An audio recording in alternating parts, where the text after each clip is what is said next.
Not a pretty weather night tonight here in Seattle. A little bit cloudy, a little bit gray, but some warmth here at Safeco Field as we welcome you to Fan Appreciation Night.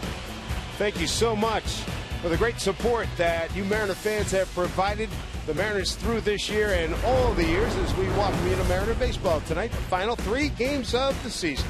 Open tonight against the Athletics. Dave Sims, Mike Flowers, Root Sports crew here. And the Mariners have taken the field with Sashi Iwakuma on the mound. Let's take a look at the A's lineup that he'll face here tonight. And for manager Bob Melvin, leading things off, the speedy Billy Burns. Mark Hanna hits second. Josh Reddick, the right fielder, third. Valencia, the cleanup hitter. Then you have Butler. Billy Butler, the former Royal, is going to bat 6. He's the DH tonight. Then you have Laurie Sogard and Fold rounding out the 9 for the A's. For Iwakuma on the year, 9-5 record, 3.67 ERA. 103 strikeouts to just 21 walks this year. Opponents hitting just 236. Look at the defense for the Mariners. Seth Smith getting the start in left field. Miller out in center. Mark Trumbo in right. Bo Glover, Kyle Seager at third base. Marte and Cano playing up the middle. Logan Morrison, your first baseman tonight. And Jesus Sucre will do the catching. For Iwakuma, really been on a nice run lately. His last outing against the Angels. You can see 7 1/3, 8 hits, 3 earned runs. Did not walk anybody. Nothing unusual about that. 1 strikeout. He threw 90 pitches. Good crowd here tonight at Safeco Field as Iwakuma goes for win number 10. Going to be giving away all kinds of tokens of our appreciation to these great fans who are still streaming in as we are upon first pitch here at Safeco Field. The last time Iwakuma faced Oakland, he had a good night. It was in Oakland. Back on the 6th of September. He went 6 1/3, 5 hits, just 1 earned run in that outing. Mariners on the infield will be on high alert. Here's Billy Burns, a guy who's going to swing at the first pitch a lot like Altuve, who just left town. And he flails away and fouls it back. And typically you'll see a starting pitcher, the first pitch of the ball game is going to be a fastball. He wants to get that first strike out of the way. But Iwakuma, because of that, Dave starts him off with an off-speed pitch, just 79 miles an hour. We're underway here at Safeco Field. Right with a strike. Home plate umpires Paul Nard, Dana DeMuth, the crew chief at first, Mike Esterbrook at second, and Ed Hickox, he's at third.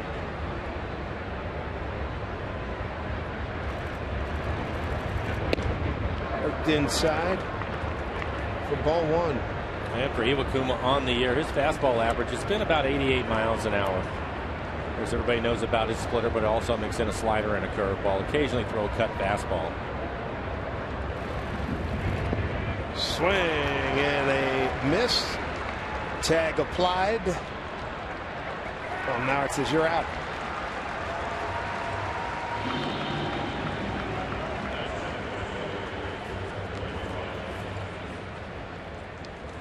Billy Burns, a strikeout victim to start the ball game.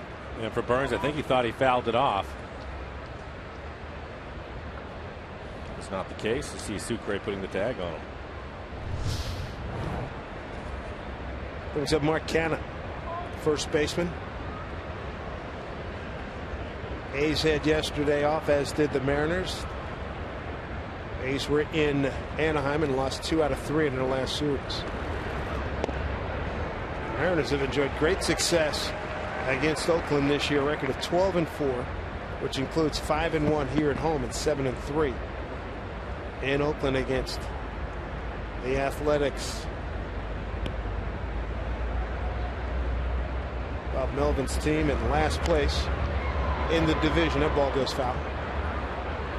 You see the curve ball, 72 miles an hour. There's Bobby with Mike Aldretti. The last few outings we've talked about Iwakuma and his curveball. I think he'll throw in as slow as 67 tonight. What do you think, Dave? Did he hit 63 this year? I don't know about 63, but he was like 65, 64 in that area. I'll go 65. 65, okay.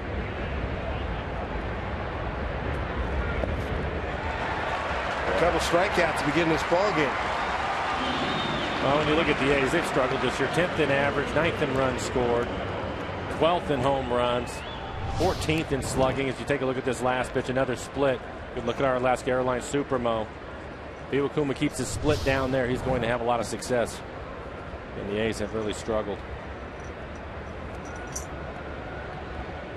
Josh Reddick, the hitter. Nice bounce back year for Reddick. Really struggled last year. Comes into the game hitting .272, 20 home runs, 77 RBIs for the right fielder. Bud McClendon asked about Kuma. How long will he go? He says as long as he's productive. Hey, keep him in there. It's his final start of the season.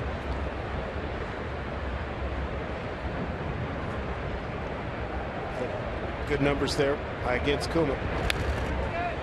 Lloyd went on to say that Kuma's really intelligent. He knows how to get guys out, and he really reinvented himself with his curveball this year. Well, if you look at Iwakuma, lately they've really kept his pitch count down. 79, 97, that's his high in the month of September. 84, 92, and 90 in his last outing. 1-2. Kuma with a career record against the A's of 5-4, 4.55 ERA and 9 starts, 10 games total, and 1-1 this year.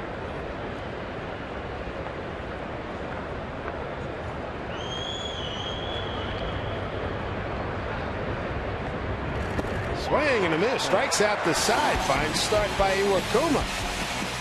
And he needed 11 pitches to get it done. He threw 10 strikes. That's an excellent start here at Fan Appreciation Night at Safeco Field.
Good to have you with us here at Safeco Field as the Mariners begin the final 3 games of the season. Fans still streaming in here on Fan Appreciation Night. Great to have you with us. Let's take a look at the Mariner batting order that will face Aaron Brooks. Leading things up, it'll be Ketel Marte, then Kyle Seager. Kyle with a career high in home runs at 26. Nelson Cruz, the DH. 40 home runs this year, second in Major League Baseball. In the middle of the lineup, you have Cano, Trumbo, and Smith. Morrison, Miller, and Sucre round out the 9 for the Mariners. And for Aaron Brooks, it's been a struggle for him. 2-4, but an ERA over 7 in 48 1/30. Has 37 strikeouts, just 12 walks. High average against him at 332. He's given up 8 home runs. Here's Ketel Marte, 3-game hitting streak working. Looks at a strike. For Brooks, his average fastball at 91 miles an hour. His best off-speed pitch is his changeup. You'll see that quite a bit tonight. He'll also mix in a slider. It's ahead 0-2.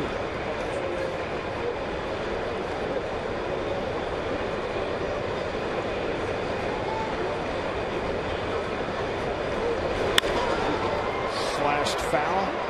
Michael, happy anniversary. Happy 20th anniversary on the big game you guys won against the Angels 20 years ago tonight. Playoff game to get in to the playoffs. Most fun day I've ever had playing the game. I'll bet. It's a great day. Randy Johnson was electric. Kingdome was packed. A lot of fun to play that day. And I heard we were talking earlier about it. Where the heck did that 20 years go? Well, you and I were talking about this is our 9th doing this. But it's unbelievable. You know, it goes quickly. There must be tens, maybe hundreds of memories you have from that day, right? Yep, all the way from driving into the ballpark that day, because at that time you had the one-game playoff and there wasn't anything that was scheduled. I was wondering how many people were going to show up. Driving into the ballpark, the place was just packed. So right away, you know, you start to get excited about things. I remember taking the field, you couldn't hear anything at all. Nice. And it was really warm in the Kingdome that day because of all the people that were there. And then Randy Johnson walking out onto the field. Great day. Refuse to lose was the rally cry. But the noise had to have been maybe one of the louder things you'd ever experienced to that point. It definitely was, yes.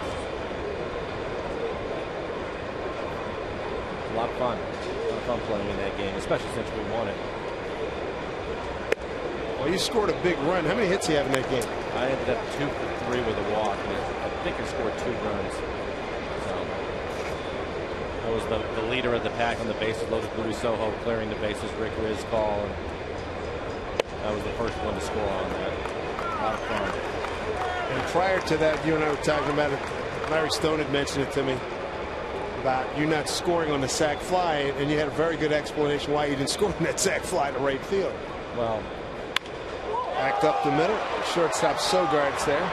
Oh, slipped a little bit in the. Sure did. Yeah, he slipped a little bit, and he ends up making the play. Well, in the Kingdome, a lot of people remember in the Kingdome you had the high wall, but it was short to right field. I think it was 310, 12 feet, something like that. Tim Salmon was playing right for the Angels. Really good right fielder for a lot of years for the Angels. And there's a little soft line drive into right. He was charging it. He had a plus throwing arm, and so I wasn't sure what to do. Sammy Perlaza was an excellent third base coach for us at the time. Was yelling at me to go a third of the way down there because he thought maybe he was going to catch it on a bounce, and as close as he was, he would have still had a chance. But he ended up. It was almost like a pop-up slide, like you see going to second base. And he makes the catch and on the turf, comes right up, throws the ball to home, one hop, right on the money. I would have been out by 10, 15 feet. So Sammy Perlaza made a great decision because on the very next pitch is when Soho hit the ball right down the first baseline. That ended up scoring everybody. So after Tim makes that throw and you go back to the bag, what'd you say to Sam? That was the first thing I asked him. Did I make the right decision? Did I play that right? And he said absolutely, because I wasn't sure. And he's the one that told me. He said, with your speed, you would have been thrown out by 10 feet. And I did not argue with him. He was right. But it ended up turning out great again, you know, with Soho getting the big base hit. And into the postseason we go. At the time, that was the most important game in the organization's history, outside of the very first one, probably. Sure. 1-2 to Seager. High pop, short right center field. Making a catch is Billy Burns, 2 down. So as soon as that game ends, now you got to get on the plane and fly cross country to New York City. Well, we actually ended up getting there in the morning and had to play that afternoon. So it was a tough one, and we lost the 2 games in New York, and were able to come back and win 3 here in Seattle. A lot of great contributions by the Mariners' new hitting coach Edgar Martinez in that series against the Yankees.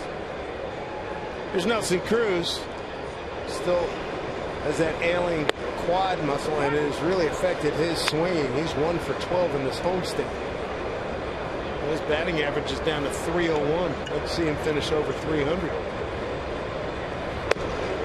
Caught in between a lot like that. Quick 0-2 hole.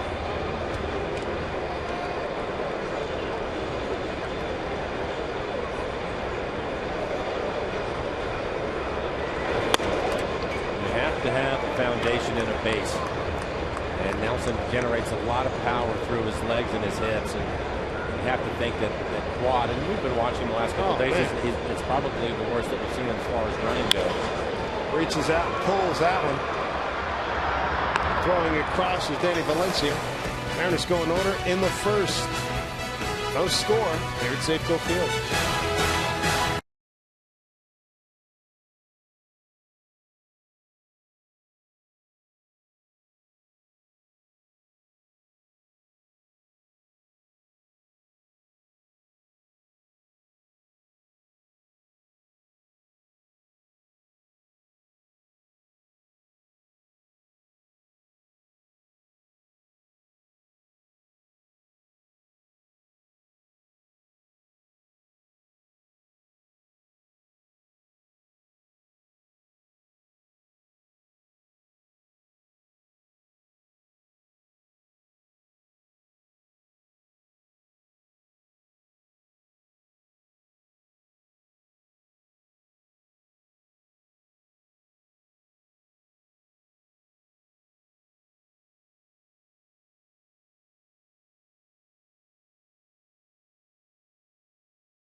We were going to show you the Mariner Mooseford to get shy at the last second, if you can believe that. That never happens. Let's take a look.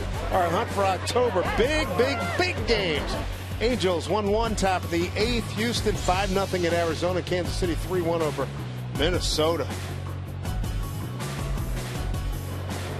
Show you what these games mean in the standings in a moment as Danny Valencia will lead off here in the second. Iwakuma striking out the side. All swinging in the first inning. Line drive, trouble. Get all the way to the fence. Trumbo will get it back in. Leadoff double for Valencia. His 23rd double of the season. Take a look at the wild card standings brought to you by Delta Airlines. Yankees clinch the playoff spot. Right now they're trying to hold on to hosting next Tuesday. Astros, Angels, Twins have not gone away, and right now it's a very interesting picture. You could have some wild scenarios over these next 2.5 days.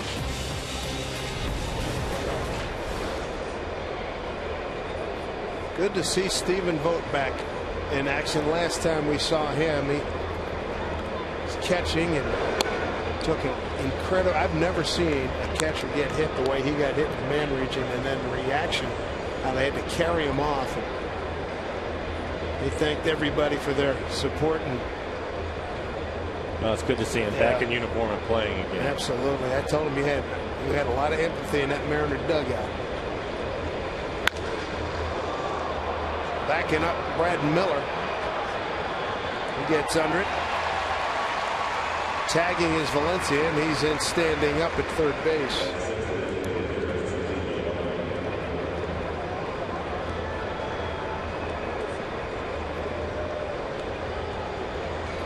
One out man at third for Billy Butler.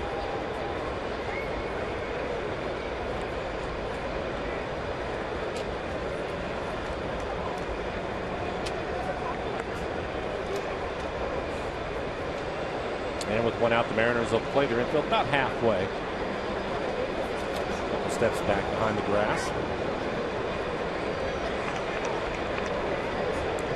Butler 4 for 13 against Iwakuma with a home run. Ball one.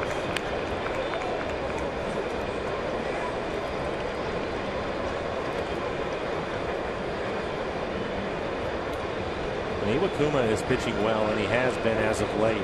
He's so good at that high fastball. He might be able to get a pop up here if he elevates the fastball. That was like a pretty good split. Sure was. Disappeared. Yeah.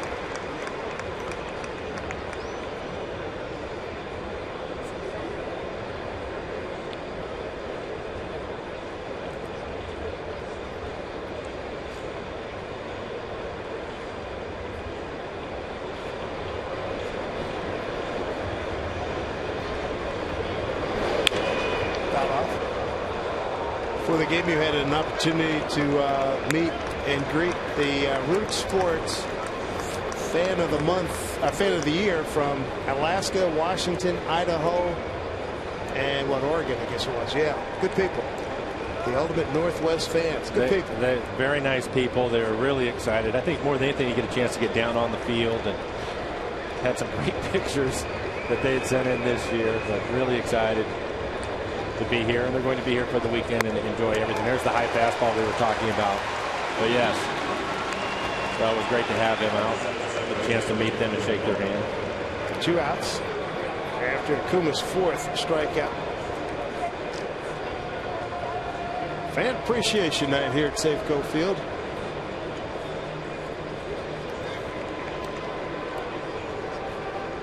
Thank you, Mariner fans, indeed. Good crowd tonight, too. Fireworks coming up afterwards. There's Brett Laurie, the second baseman. 1-1. David, did you know that they actually have a tarp here at Safeco Field? You know, all the years I've been here, I did not know that. Have never seen one. I haven't seen it either. But apparently, you mentioned the fireworks, and it's raining out tonight, so they have the roof closed. But apparently, they're going to cover the infield, move the roof back for the fireworks. How about that? Yeah. Somebody here will take a picture, we'll look at it. We'll catch it before we leave. So you never have to worry about if you're going for a foul ball or anything running into the tarp here. Yeah. 3-0.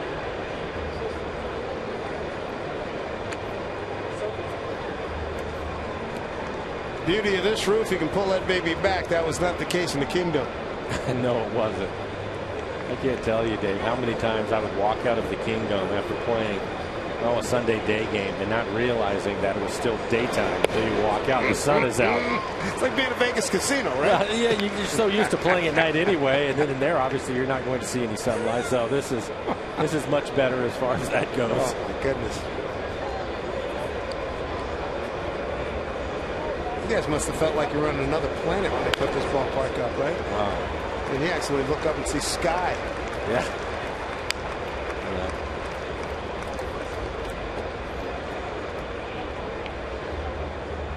Marketing program went a long way. Blue sky, green grass. A novel idea. 3-2 to Laurie. 2 out, runner at third. There's that split. It's a beauty. It's working big time tonight. 5 strikeouts. Ryu Akumi strands a runner at third. Coming up, Cano, Trumbo, and Smith here at Safeco Field.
Robinson, Cano, Mark Trumbo, and Seth Smith. Other action Hunt for October, you betcha. Toronto 8-4 and Kansas City 3-1.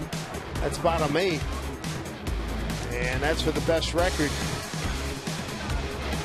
in the American League, and that's how it stands right now. Winner has home field advantage for all of the series. Winner has the wild card winner in the ALDS. Loser gets the AL West champion. If tied, Toronto wins that series 4-3. Robbie Cano, another base hit. There's a guy that needs hernia surgery, and he's swinging it big time. Good for him. He had 4 hits on Wednesday night. And doesn't waste any time. Fastball, you can see it running away from him. Able to hit it hard into left field. He's attacked that pitch really well this last couple of games. Done an excellent job of staying on top of it, not hitting it in the air. 13-game hitting streak for Robbie. He had 2 base hits to the left side on Wednesday, a single to right and a single to center. Trumbo fouls one off. Mark's got a 5-game hitting streak working. Well, you'd like to see him take advantage of Aaron Brooks. He has the second highest ERA in the month of September at 9.41, so he's really been struggling. We're talking about at the start of the game, Dave, that his best pitch is his changeup, and his changeup has just been getting hammered this month. Batting average against his changeup, 294, slugging 529, compared to August when the league hit just 120 off of his changeup. So put that one on the shelf, or don't, at least for tonight. Or you better start burying it in the dirt, right? So Brooks coming over from Kansas City, and he bends over straight. Mile high pop. Sogard makes the catch. We have added another EQC Girls Night Out for tomorrow's matchup of the A's at 6:10. Note the time at 6:10. Just $35. You get a main or terrace club seat, a great looking Mariners cap, and your first drink. Visit mariners.com/girls for tickets.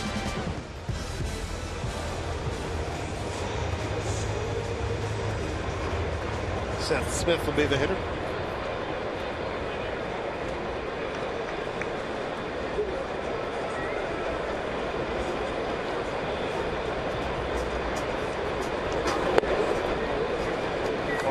Seth, 1 for 6 on the homestand. With the runner at first, they don't have the full-on shift with Seth hitting. You see Sogard, the shortstop, playing right up the middle.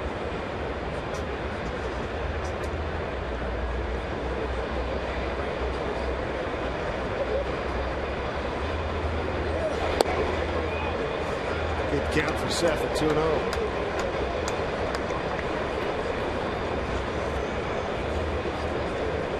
Given what this season has turned into, when you saw Cruz and Cano 3-4 in the batting order, what'd you think? Well, one, I was a little bit surprised. Obviously, they're both hurting, and they have been for a while. I really had a lot of respect for them for playing against Houston and a number of the other clubs that are still in it, because you want to put your best lineup out there. It's just kind of the way things are done. But you go into this series with the A's and their struggles, 3 games to go in the season. I really was kind of expecting them not to be in the lineup, but I give them even more credit now because they keep fighting their way in there. It'd be easy for them to take these 3 games off, or a couple of these games off, but there they are back in the lineup like they have been all year. Another high pop. Second baseman Laurie's there. Bud McClendon was asked about that during his media session. He says, hey, they want to play, they want to try to win the ball game. He says they're both a shining example of what a good teammate is. I agree. No, I agree, and especially with the way that they're hurting. We were talking about it earlier in the game. They are 2 of your biggest stars, and yet they still want to play. Robbie, as we learned earlier, he's got to get hernia surgery. What about that? So he'll be 100% when he comes to spring training, which is good news. It sounds like it's going to be 6 weeks after the surgery for him to be at full tilt again. Here's Logan Morrison.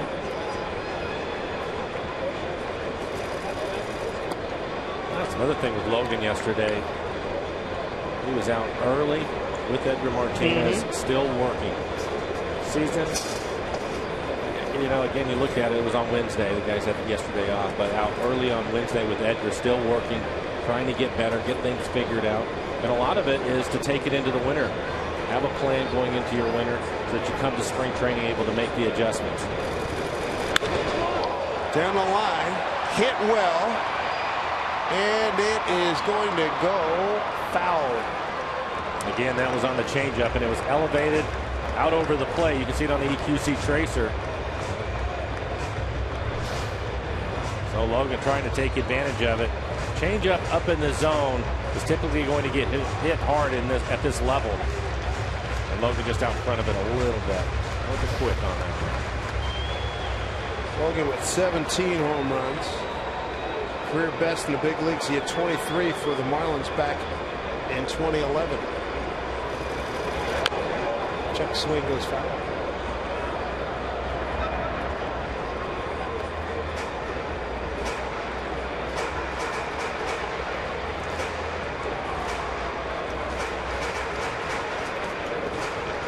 Bob Melvin's been manager of the year in both leagues. Season's over. Both of these teams, back when you weren't, the years you guys you weren't on a playoff team. What's that first couple of days like? As you're exiting, your home facility. I think that a lot of these guys will probably sleep quite a bit for the first couple of days. Because you know what you don't realize is you're so used to it at this level, and because the guys do it every day, you just keep grinding through each day and working hard and working hard.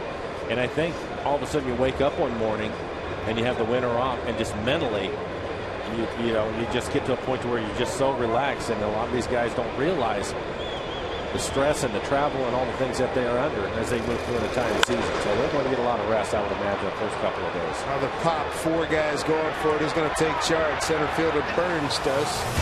Base hit, 3 pop-ups. 3rd inning coming up.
Sponsor of the BNSF Blast. Good luck at the Emerald City a while ago before they turned out all the lights. We are covered by the roof here at Safeco Field. Good to have you with us. Dave Sims, Mike Flowers, Root Sports Crew. Sashi Wakuma. Ground ball. Marte throws out Eric Sogard. Out number 1 here in the 3rd.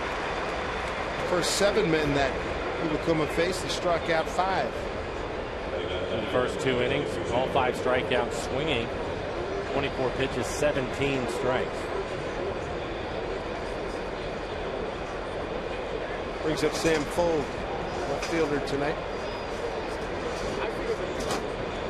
Usually we see Sam as a late inning defensive replacement or a pinch runner. He's got 9 stolen bases. Hitting just 196 on the year. tough year for Sam.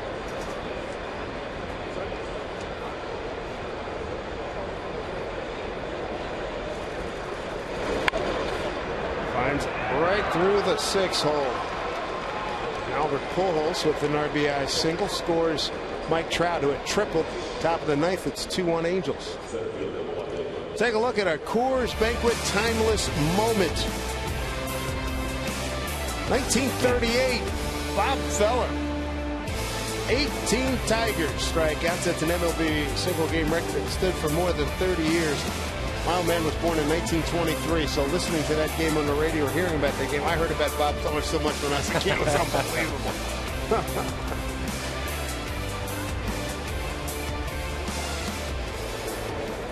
Steve Carlton in 1969. At that time, Carlton was with the Cardinals. Broke that record.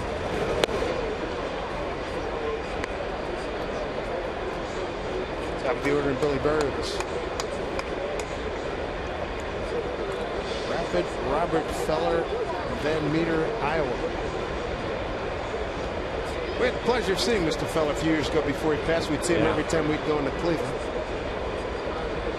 He'd usually be in the media dining, holding court.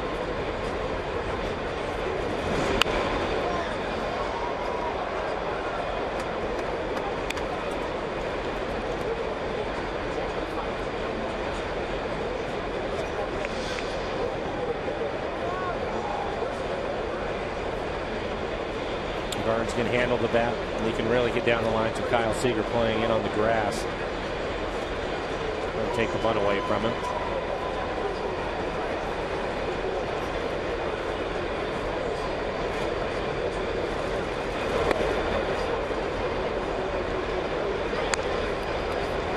As you look ahead to next year, saying, and I'm assuming the Mariners are going to re-sign Iwakuma. I don't think that's going to be a problem.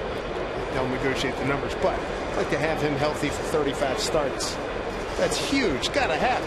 Yeah, at least to where you can get to the point where he's at there for 28 or 30. You can't have him missing 12 to 15 starts, No almost way. half of them. So hopefully that'll be the case. Runner goes, and a pitch fouled off. As you look back on this season, that was some void. You don't have him and Paxton most of the year. It's tough. Bullpen underperformed. Hitting wasn't great early. Ron Washington coaching at third. Ty Waller at first.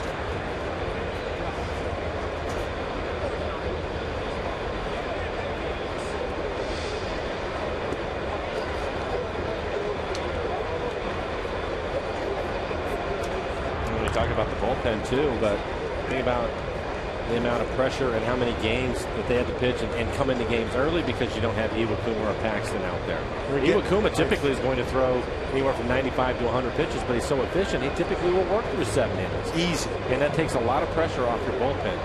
This year, they pretty much leaned on Felix to give that bullpen a day off. Fought off again by Burns. You know, they're trying to manage Taijuan Walker and his innings and pitch counts and those kinds of things. Well, they Same managed with Elias. They managed Taijuan this year, I think. Next year, turn him loose. I think that would probably be the plan. Turn him loose. I mean, 235 starts. Let's get your man muscles now. Let's do it.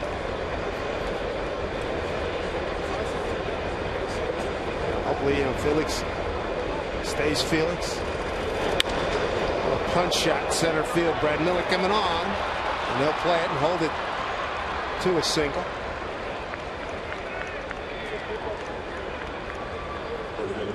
So 1 out, runners at first and second for the Athletics. Hey, make sure you get your hands on the latest and greatest Mariners Moose poster. They're free to all youngsters at Kids Appreciation Day, presented by Ivers and Kid Valley. That's Sunday. Don't forget, 12:10 start time. It's going to be prizes, surprises, mascots, and more that afternoon. So get your tickets. Go get them right now. Mariners.com.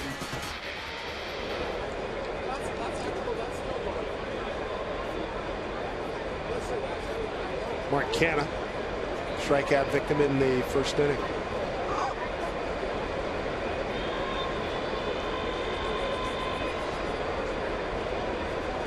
Mariners looking for the double play ball. Strike one.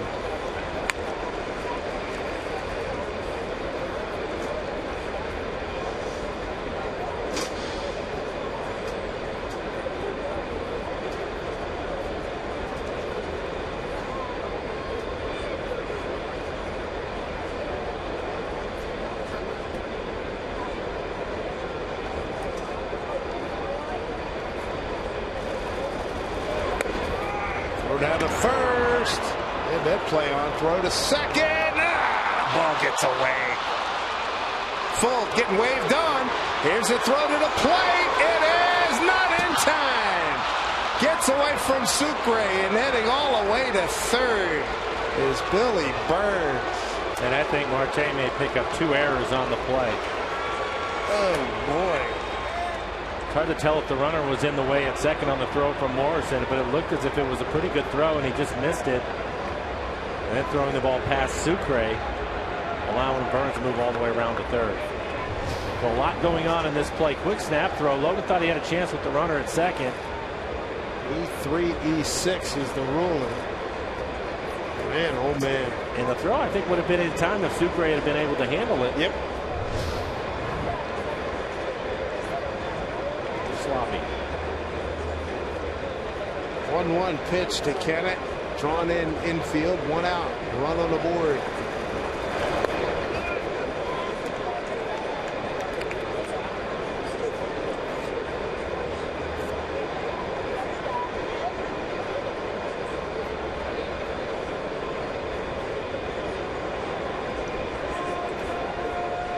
Two balls, 1 strike. Runner at third, 1 out.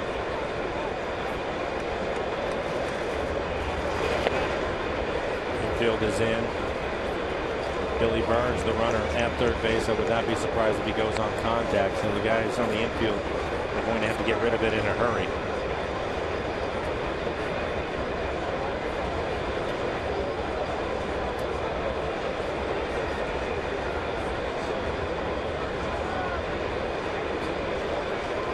Angels and Rangers going to the bottom of the 9th. Angels with a 2-1 lead. 3-1 pitch. Full count. Kuma did not give in to him. It was like a split down out of the strike zone.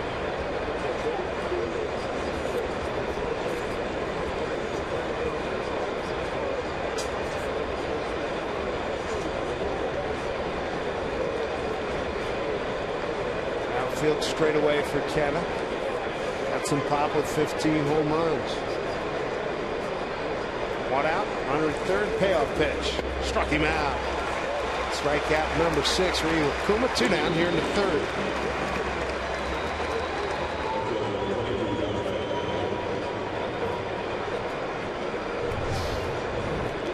Take a look at the late movement. Another split. Probably at the bottom of the strike zone. I think it was a strike.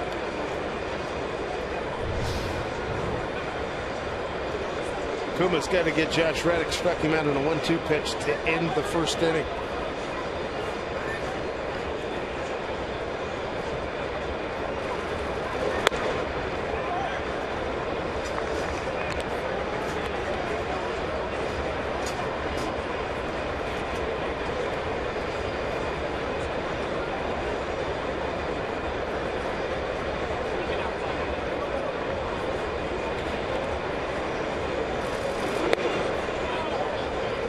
He's got for a quality strike here behind in the count. 2-0. He thought he just did. You can see he's not happy. And you look at the EQC tracer that split right on the outside corner at the knees and did not get the call.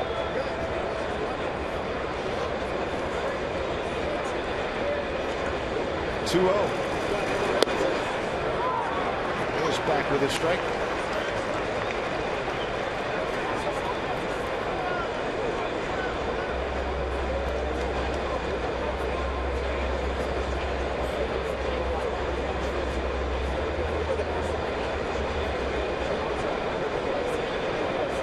Big pitch here, 2-1 to Josh Reddick.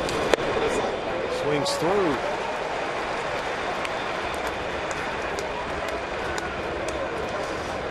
There's just the Angels, and they had been playing without Joe Smith. Well, he's back tonight trying to close it out. 2-1 Angels, bottom 9 at Texas. A tremendous lift for that ball club, especially with Houston Street done for the season. Houston Street ended up hurting himself against the Mariners when we were just down at Anaheim, and it sounded as if he was going to be done for the year. The groin injury. Yeah. It's not good.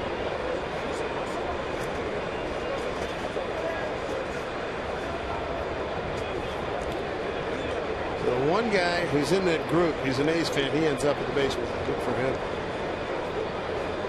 Kuma trying to get out of this situation. Keep it to 1 run.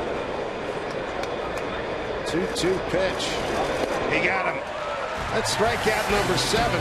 3 innings for Iwakuma. A run on 2 hits, 2 errors, and a man left. 1-0 A's.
Regular season of this season as we take a look at the Mariners calendar, brought to you by Sleep Country USA. Wrap it up Saturday and Sunday, and then it's into the playoffs. AL wild card on Tuesday, National League Wednesday, then the division series start. Boy, things have changed in baseball. When I was a wee one, October 2nd, you're already into the World Series. The World Series, we're looking at a calendar for the remainder of the season, and if the World Series maxes out, November 4 would be Game 7. What amazing. Man. There's Brad Miller. Miller, Sucre, and Marte, 8, 9, and 1.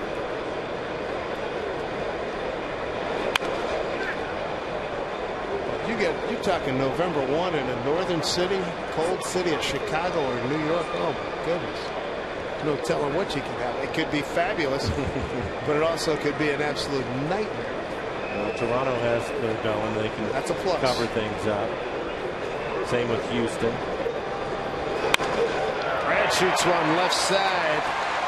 Discretion there by Sam Fold. Thought about trying to make a heroic catch. Keep it to a single.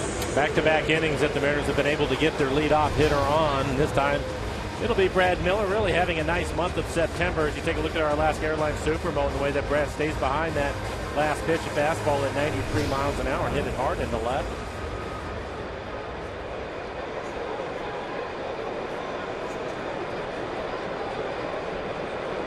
There's Jesus Sucre, 3 for 7 on the homestand.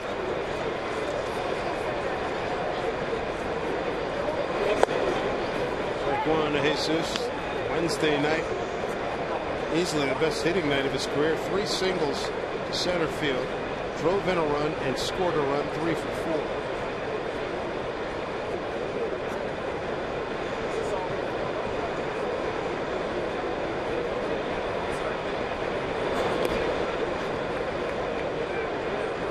One to Jesus.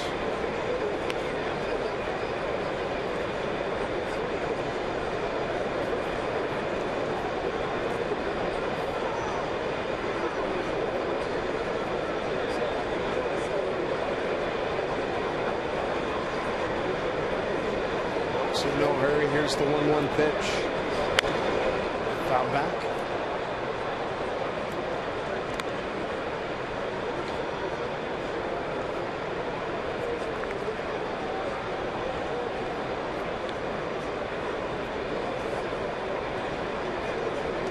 crowd on hand, easily more than 20,000. Might be upwards close to 30,000 tonight. Ball, 2 strikes. Pitch out, nothing doing. Bit of scoring change. And those 2 errors in the 3rd inning. Both errors go, as you predicted, Mike, both go to Marte. I thought it was a good throw by Logan Morrison. It looked like it just went off the end of the glove of Marte.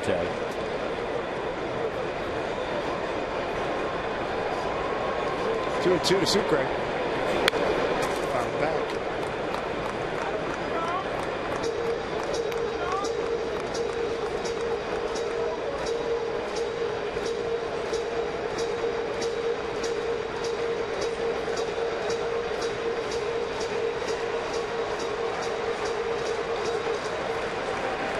E6s in that frame. Gives Marte 9 errors. Sucre trying to move Miller along.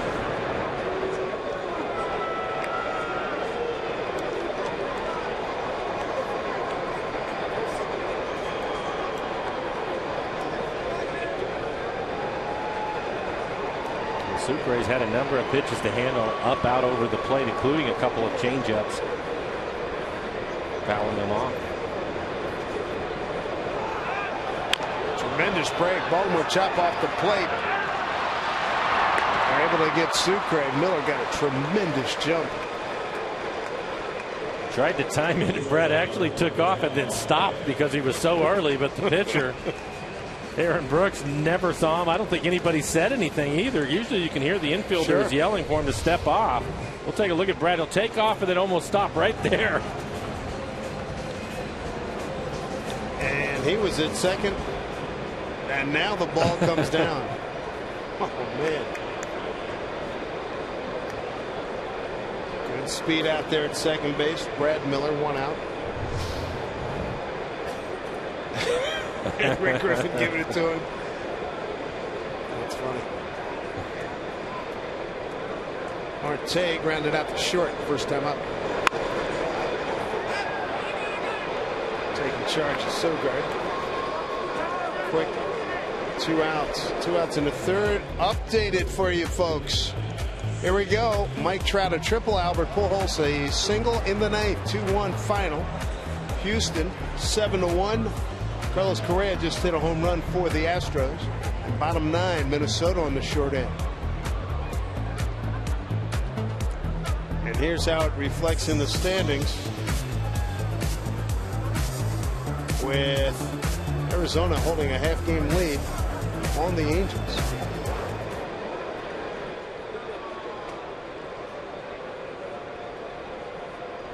Yankees clinched the playoff spot the other night. They broke out the champagne. There's Kyle Seager. Line out the center. And that gets away from Stephen Vogt. Miller eases to 3rd. Pass ball on Stephen Vogt.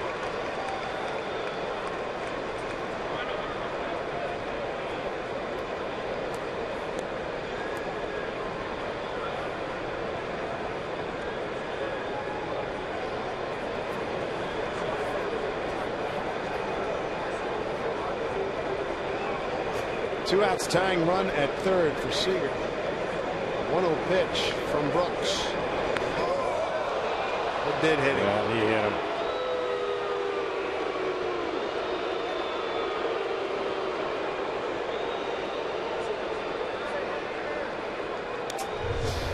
Just spiked a fastball, 91 miles an hour. As you look at our Alaska Airlines Supermo, where this catches Kyle, I think right off the toe.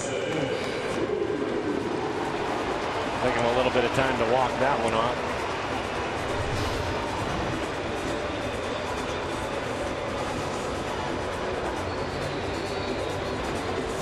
See Nelson Cruz get into one again. I'm pulling for him to try to get to 100 RBIs with the year that he's had.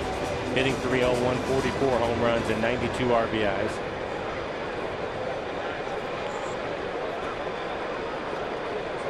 Nelson grounded out to 3rd his first time up. This slump certainly is good evidence as to why you've got to have good, strong, healthy legs to be a good power hitter. 1 for 13 here in the homestand. His timing's really been off.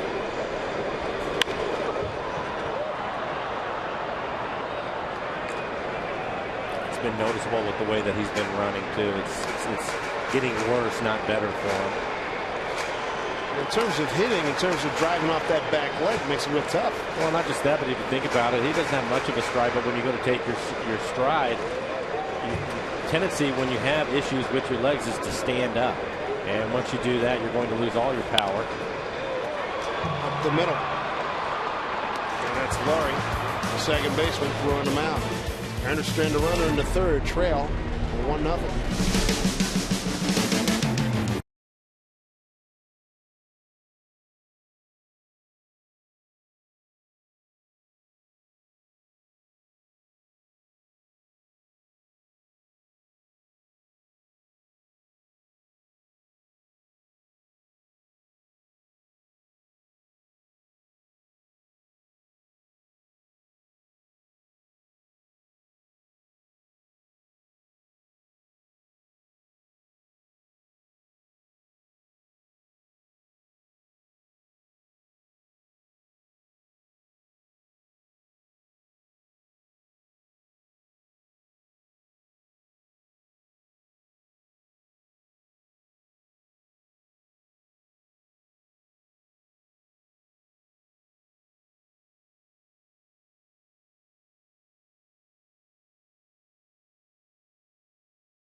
The 2015 season. Improve your on-bus percentage. Riding is easy. Just ask our rider's guide, available at soundtransit.org. A couple of errors in the third inning by Ketel Marte allow a run to score. Mariners have had just 2 hits against Aaron Brooks. You Twin fans out there, bad news as Kansas City stops the Twins tonight. They lose some ground with 2 to play. Everything's so close. Each one of those losses here in this last series, huge. Danny Valencia leads off. He doubled to right his first time up. Able to get the third. Kuma got out of it. Kuma threw 3 innings, has 7 strikeouts, all swinging. They scored their run on a couple of errors by Marte. Running around the bases. Oh, he put that pitch up in his eyes. He gets lined in the left field on a 2-0 count. Valencia, he's played well for the A's. Take a look at it. Solid line drive base hit. Came into the game hitting .286, 16 home runs.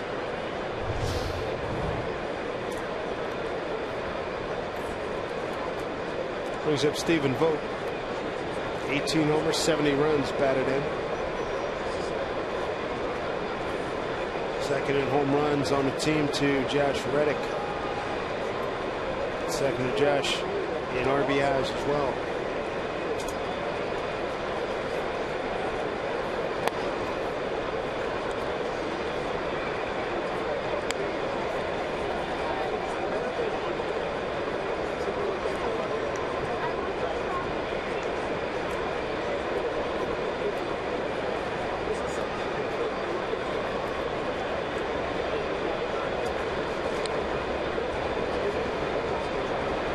Pitch.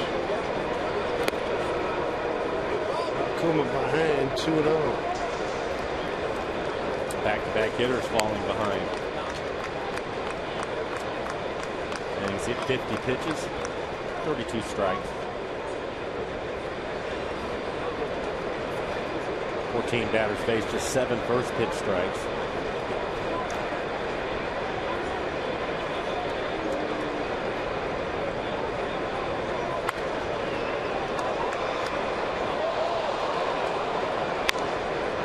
Houston still leading Arizona 7-1. Things hold up. That'll be a win on the road for Dallas Keuchel, who went 15-0 at home.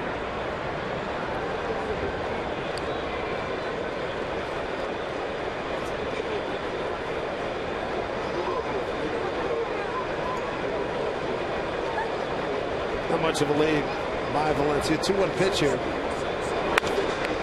Slowed up by Iwakuma, couldn't find it. And everybody's safe, and Lomo does a good job to get off the bag there. Good base hit. Sucre headed out to the mound. It looked as if it hit his glove. I think he's okay. They're going to make sure. And now Lloyd McClendon, Rob Nodine, trainer for the Mariners, heading out to the mound. Kuma says he's good. Yeah, waved him off. And you take a look at it. Trying to protect himself. He wasn't even sure. Yeah, hit him in the leg. He wasn't sure where the ball was.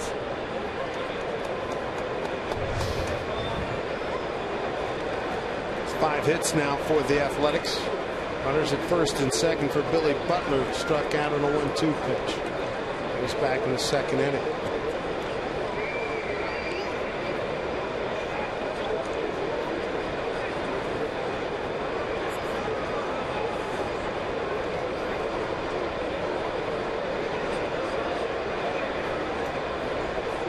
Here we go.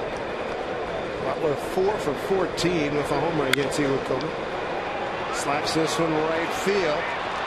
Trumbo can't get it. Everybody moves up 90 feet. Bases are loaded.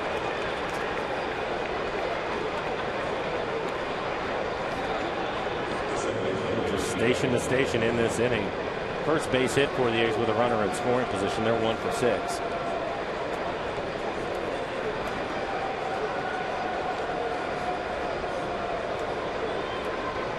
Brett Laurie, the second baseman, he too a strikeout victim in the second inning. As you mentioned, Kuma with 7 Ks. He could use one here.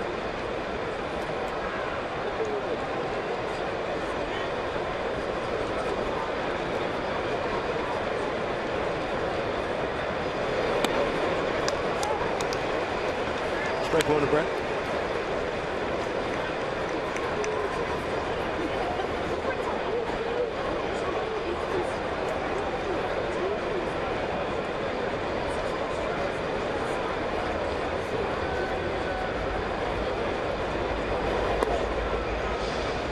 Takes count at 1-1. Laurie 4 for 12 this season with the bases loaded, 1 homer and 12 runs batted in.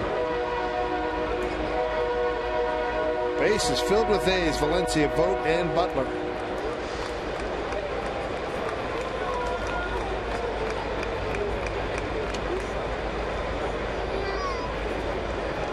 Iwakuma trying to make this a 3rd straight year with double-figure victories.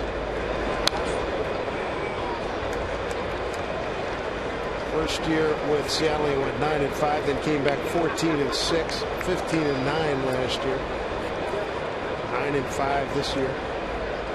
They could really use a strikeout right here. He was able to strike out Laurie the first time around with a split. To get him to chase it, might go back to it now. The count is 1-2. Last pitch, a slow breaking ball that he fouled off.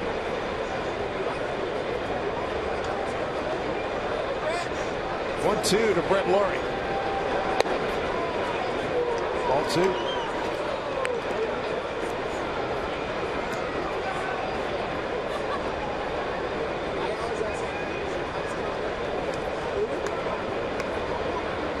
Outfield straight away for Brett.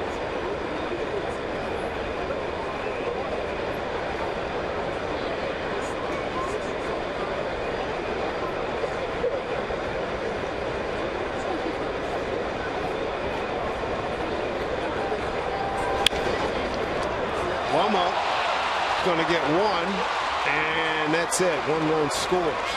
Nice diving play by Logan. Valencia scores. 2-0 lead for Oakland.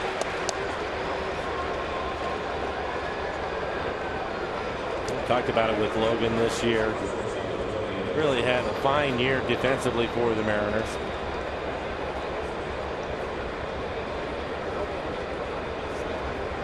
And it looked as if this was going to be a base hit into right field, and you can see him react the diving play.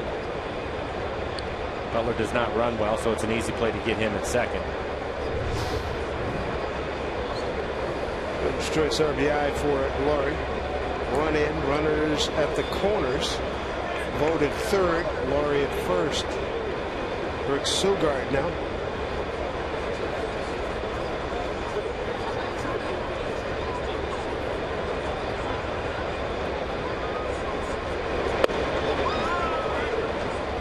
Like he hit the target. He wanted that pitch.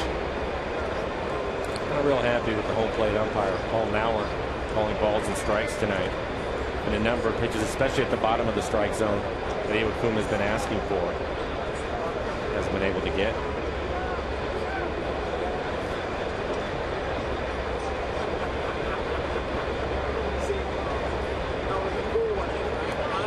One of them count to Sogard. There's a strike.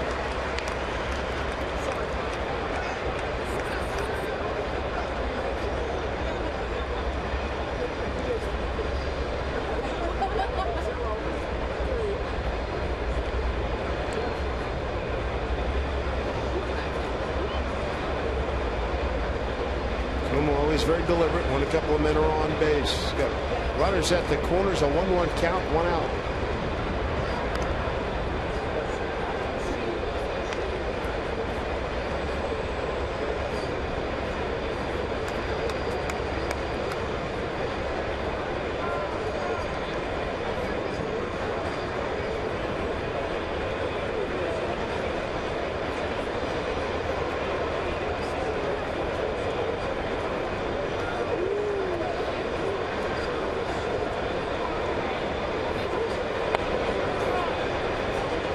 Two balls, 1 strike. He thought he had a strike right there, just missing the outside corner.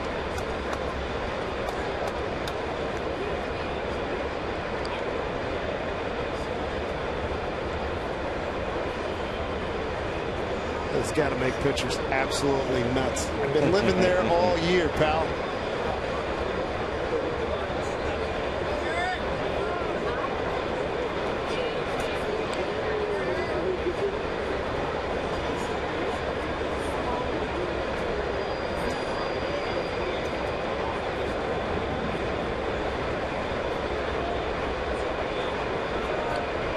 Here we go with the 2-1 pitch.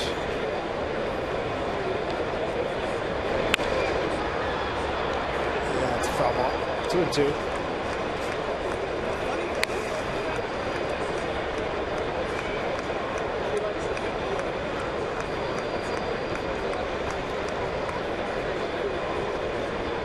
We'll have the fireworks show for you at the conclusion of this ball game. It's a happy little camper.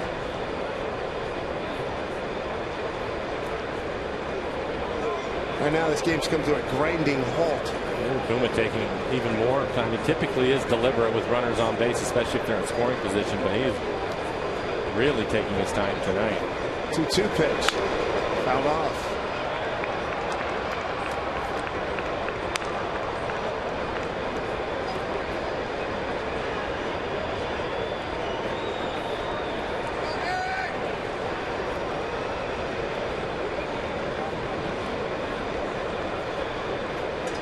This cannot be helpful for the defenders. No, it's not. Smith shallow towards the line and left.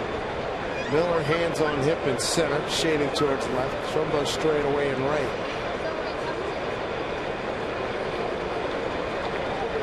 Two and two. Going right to Marte, to Cano, and to get the double play. A much needed double play. A run on 3 hits, no errors, and a man left. 2-0. Oakland.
3-0 Oakland.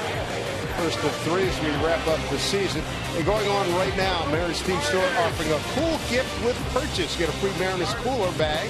It's perfect for tailgating and picnics with your $75 novelty purchase. This free gift is available while supplies last. So head to a Mariners Team Store today.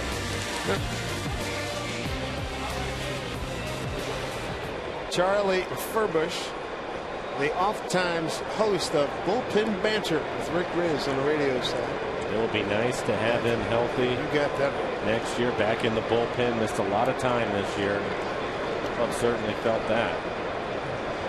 There's Robinson Cano. Showed but Robbie extended his inning streak. 14 games with a base hit in the second inning, leading off. Slapped one on the left side.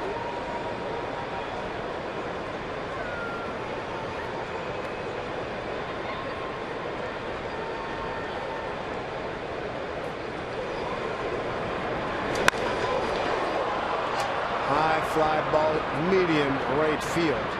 Easy play, Josh Reddick, 1 out.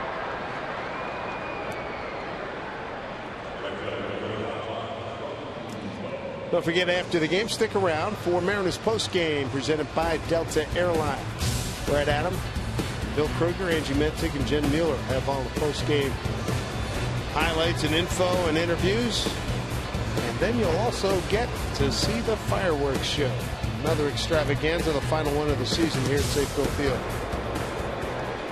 And coming right out of that Safeco Field sign, that's where the fireworks, the pyrotechnics, that's where they originate. Trumbo looks at ball 1. Popped out the short his first time. Mariners have 2 hits, a Cano leadoff single in the second, and a Miller leadoff single in the third. No walks, no strikeouts so far for young Aaron Brooks.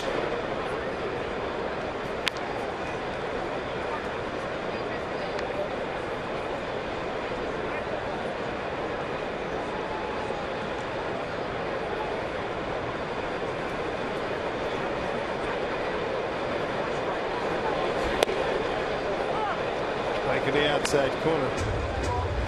Contrasting styles. Young Mr. Brooks is the get it, throw it guy. Iwakuma's a contemplative pitcher.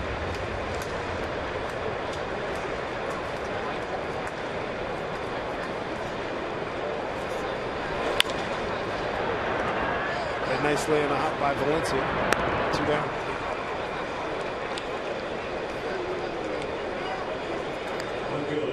I'll bring up Seth Smith. Smitty popped out to second baseman Brett Lawrie his first time up. Through the first 3 innings, Brooks, a lot of pitches were elevated. His changeup was up. A lot of high fastballs. Mariners weren't able to take advantage of it. Now in this inning, he was fastball down in the bottom of the strike zone. And he's starting to settle in, it looks like. And he has had a rough month of September. 25-year-old from Cal State San Bernardino. High school in San Bernardino as well.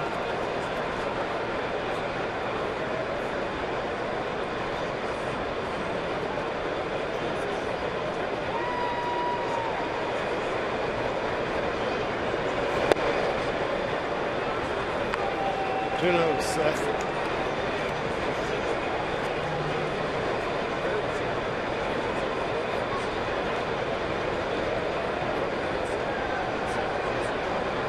Brooks just 2 games with Kansas City this year for the trade. 3-0. Last year with the Royals, 0-1 in 2 games. It's just 2 2/3 innings. Logan Morrison on deck.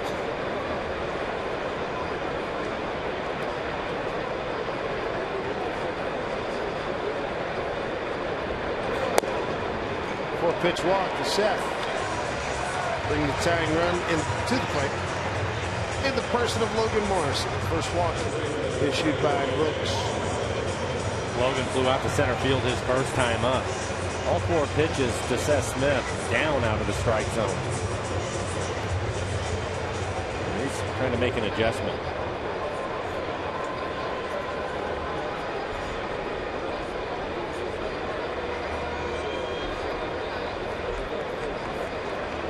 Two runs, 6 hits, no errors for the Athletics. No runs, 2 hits, 2 errors by the Mariners.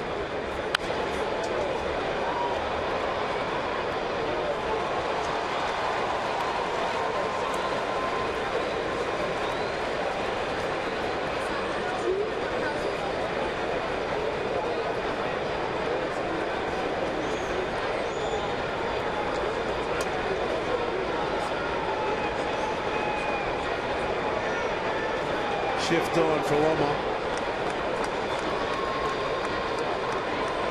Already a couple steps onto the grass. 0-1 pitch. High pop to center field for Billy Burns.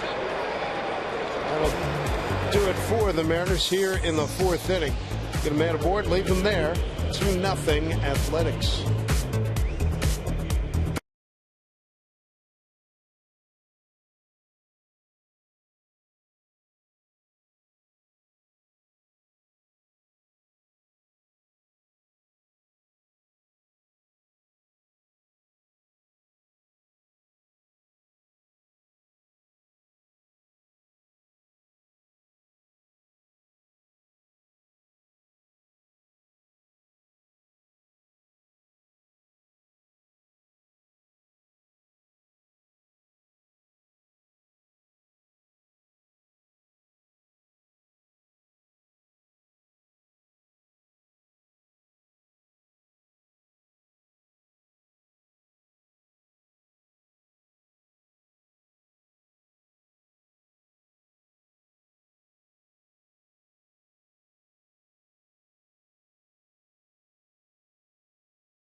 Three to wrap up this season in that Golf Performance Center. Quite realistic looking, isn't it? I've been in that spot before, in the woods, below that tree, with a bad angle. Just have to punch it out. Sam Fuld.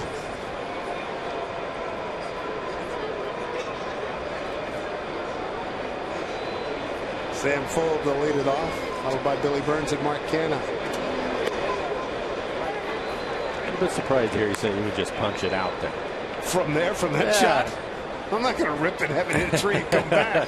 Slice it around the tree or a duck hook? I don't have that shot in my bag. Not yet. I've seen Bubba Watson and those guys do that. They can hook it around from short. I mean, that is just a tiger. So Brad Adam had a hole-in-one out there yesterday. Not bad. 0-2 pitch. Blocked by Sucre.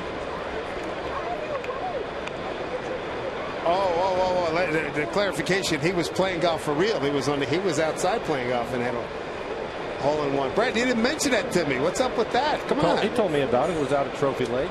Nice. Yeah. What, about $170, $175? Well, he didn't really give me all the specifics on it, but he did say that a number of the guys, when he was talking about the hole-in-one, they were asking him if he was able to get it on a par 3.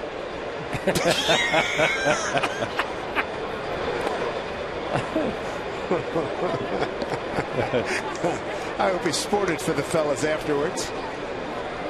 Third hole, 165, we're told. Said it's his first. Nicely done. Beautiful.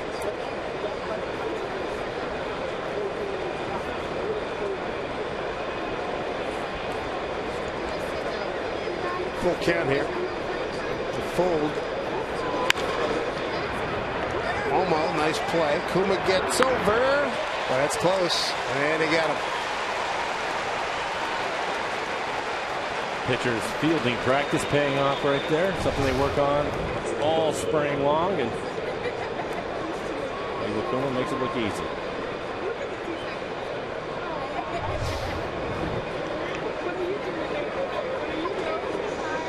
Good range by Logan Morrison. Great job by Kuma. Textbook execution. Top of the order, and Billy Burns now. strikeout and a single to center.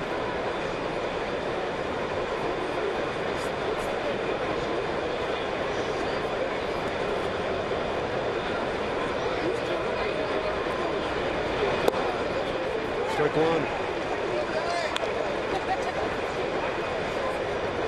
Iwakuma, first inning, 3 strikeouts, 11 pitches. Over the next 3 innings, 2 runs allowed on 53 pitches.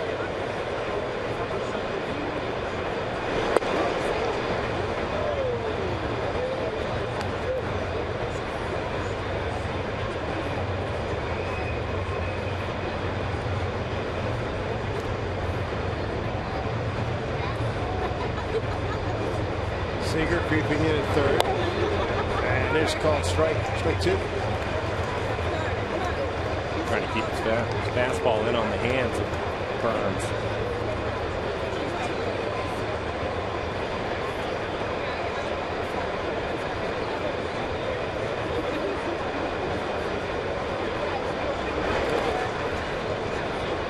Two.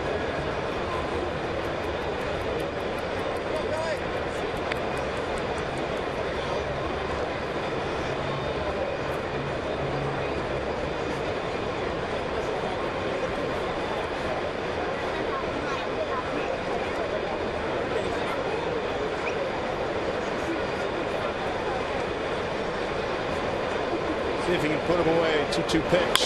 Line drive right back up the middle. Second hit tonight by Billy Burns, both to center field. Make sure you tune in to Root Sports tomorrow. We're going to bring you another Big Sky Conference matchup presented by your local Ford store. Watch the Montana Grizzlies take on the UC Davis Aggies.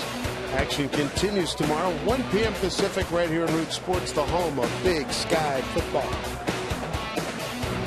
1 out, 1 on. Top of the 5th. 2-0 Athletics, and that hit by Burns was hit number 7. Mark Canna has twice struck out.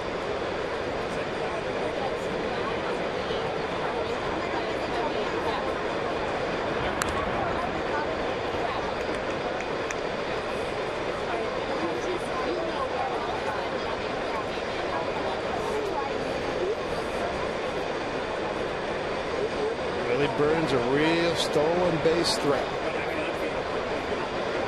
Third behind Altuve and Kane in the American League. Way outside.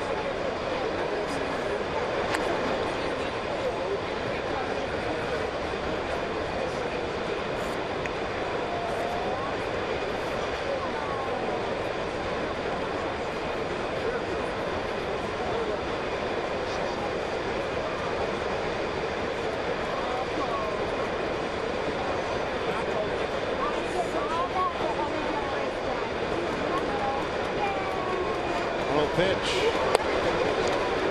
It's a strike.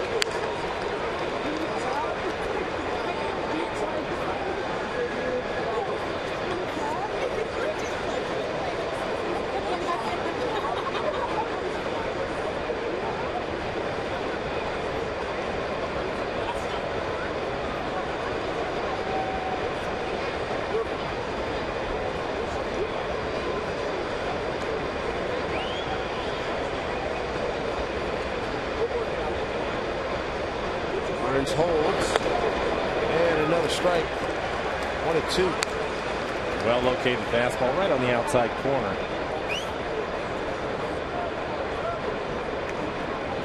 Trying to get Canada to hit it on the ground. Like to see a double play ball.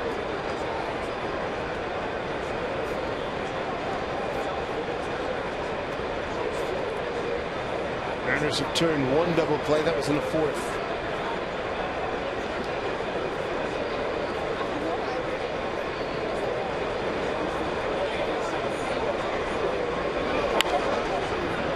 It's it on the ground run. Washington takes care of it.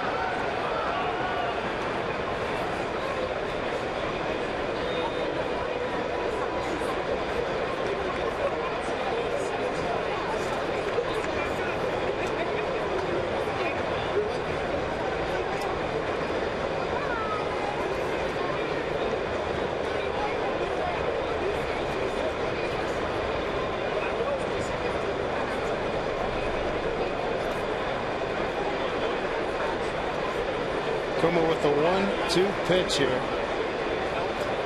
Runner at first, one out.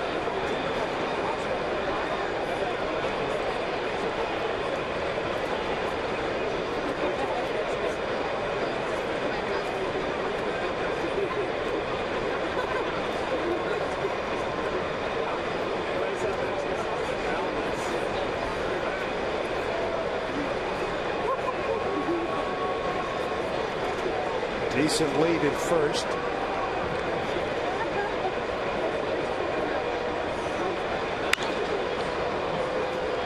Slice back to Mark Trumbo.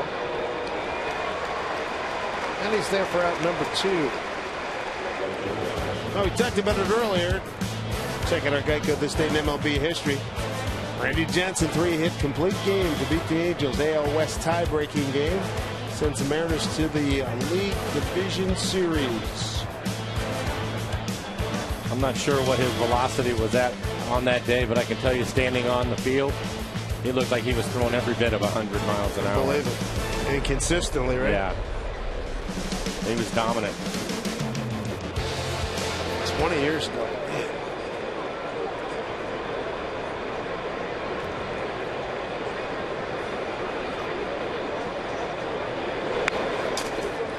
Big swing and a foul back by Josh Reddick, who's twice struck out. Rasmussen and Valbuena just went back-to-back home runs for Houston.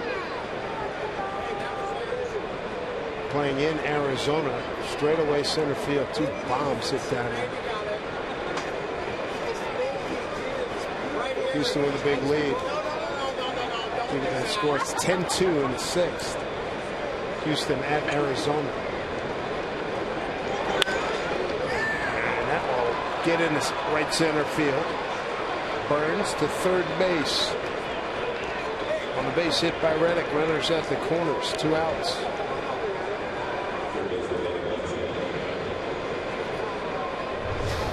So 4 out of the 5 innings, Iwakuma is having to pitch with runners in scoring position. He had a clean first inning, all 3 strikeouts.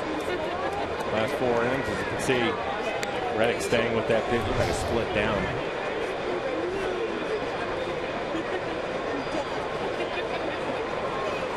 And Valencia having a day, 2 for 2, with a double and a run scored. Double to right field, solid line drive, base hit into left.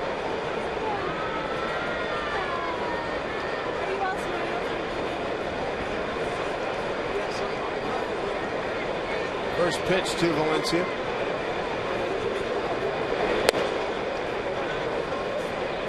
All 1 to Danny. Much travel. Been to Baltimore, Minnesota, Kansas City, and now Oakland.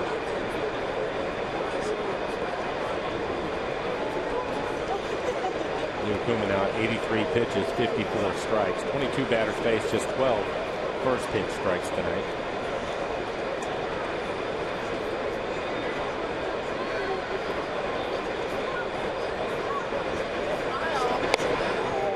Off of that pitch, got a strike, 1-1.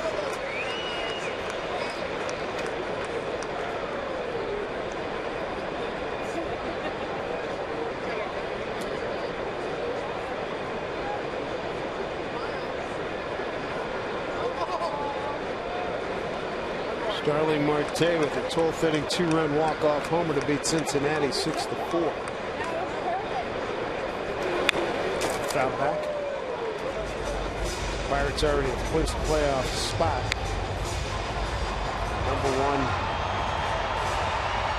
wild card team.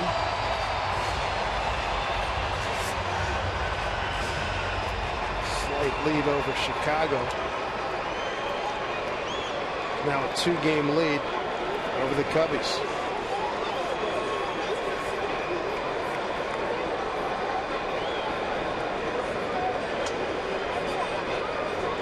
Cubs are 6-1 winners at Milwaukee earlier. 1-2 here to Valencia. Struck him out. So no runs, 2 hits, no errors, 2 left. Bottom 5 coming up. 2-0 A's.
power play.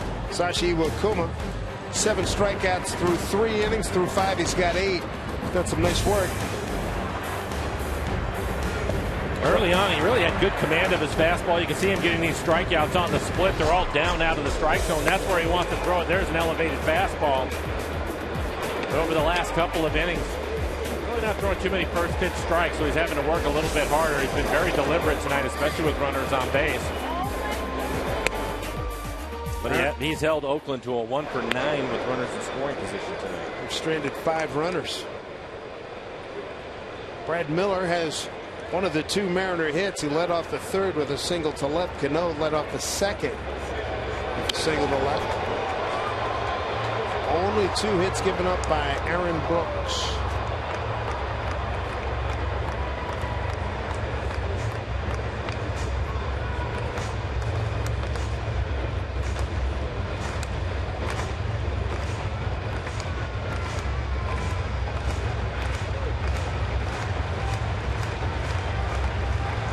Brooks with 2 wins since coming over from Kansas City. Some hit pretty well left field. Got some carry going. Back on! A home run for Brad Miller.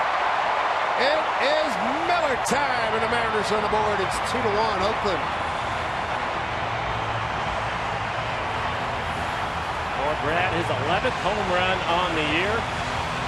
Talked about how hot he has been in September. 2 for 2 in this one, including that home run.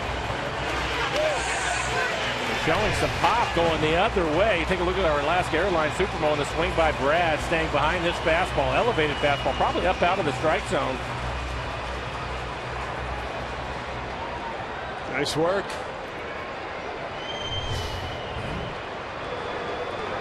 So Brad batting in the 8-hole puts a little spark to the ball game here for the Mariners.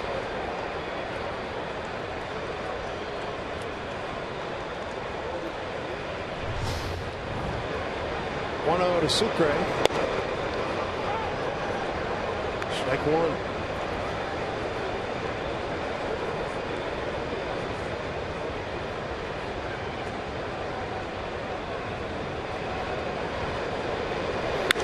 Sucre rides one.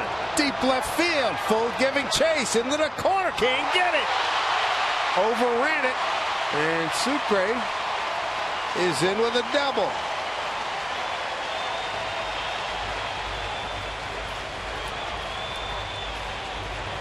Didn't expect him to pull it. Didn't expect him to hit it that far. And Sam Fold ended up having some issues down in the corner. Take another look at it. It's hit down in the corner. Thought it had a chance. That's towards the end of the bat. And he just flat overruns it. You're right. He's a pretty good center fielder playing left tonight.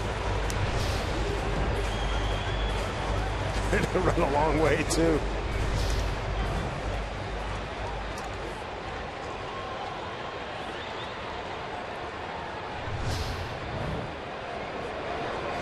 Sucre's 6th double. So we get to the top of the order. And Marte.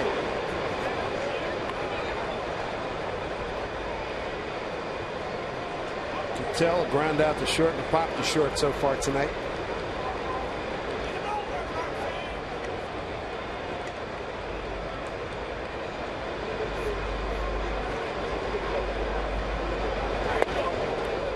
Sucre having a nice homestand, 4 for 9 with a run scored and a run batted in. See Marte starting to square around to bunt. I don't think he was going to sacrifice it. I think he was going to try to get a base hit out of it. Valencia, the third baseman, you can see him in on the grass.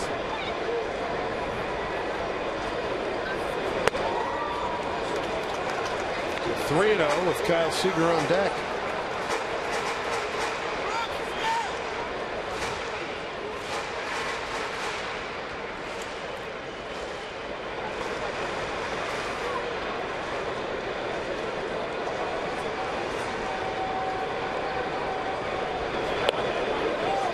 Pitch walk.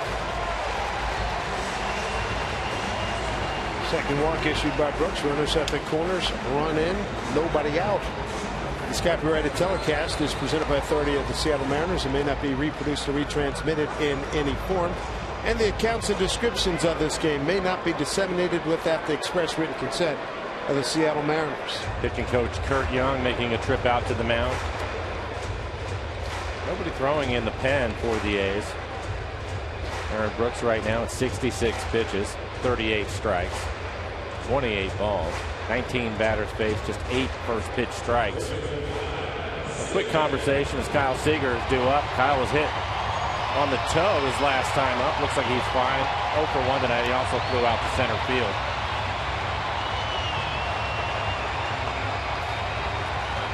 And Kyle sitting on a career high 26 home runs this year.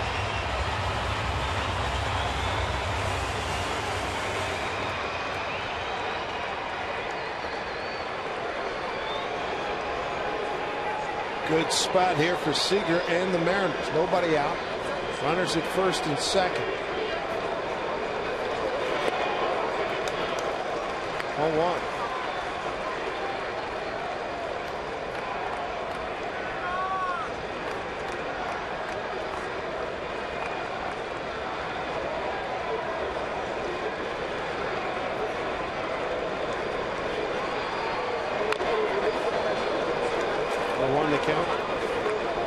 By the way, Mr. Blowers, congratulations on being inducted into the Washington State American Legion Baseball Hall of Fame in November.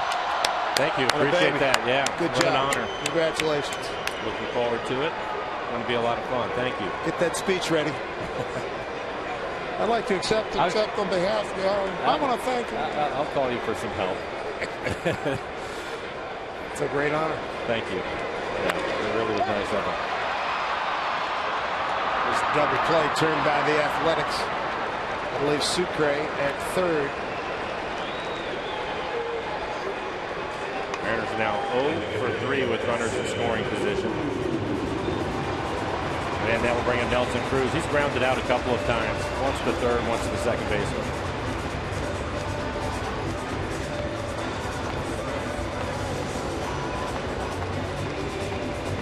First double play turned tonight by the Athletics.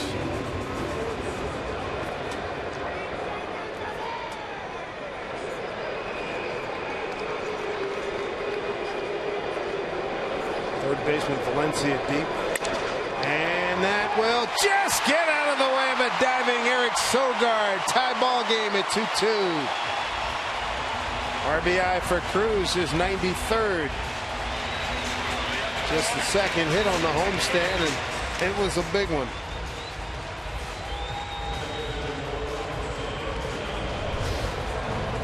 It's a fastball, one of the better ones we've seen from Brooks. 94 miles an hour. He's able to get it on his hands, but he fights it back up the middle.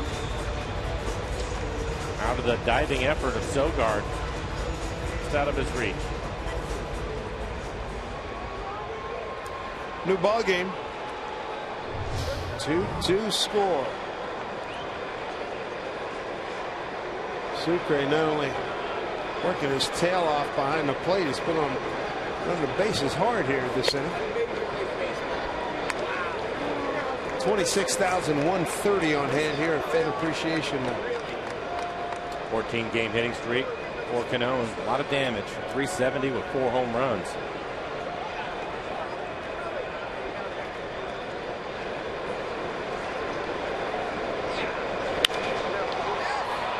Fuld has an easy play. That'll do it for the Mariners as they get 2 runs on 3 hits, no errors, and leave them in. 2-2 ball game.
Baseball here in Root Sports being brought to you by Money Tree. Proud to make a donation to Mariners Care for every Mariners win. By Geico, 15 minutes could save you 15% or more on car insurance. And by Jack in the Box. If the Mariners win, mention Mariners for a free Jumbo Jack with purchase tomorrow at Jack in the Box. Beautiful skyline here in the Emerald City. Mariners have rallied to tie it at 2-2 as we go to the top of the sixth. Good to have you with us here as we play the 160th game of this season. Dave Sanders, Mike Flowers, and the Root Sports crew with it. Stephen Vogt's going to lead it off against Sasashi Iwakuma.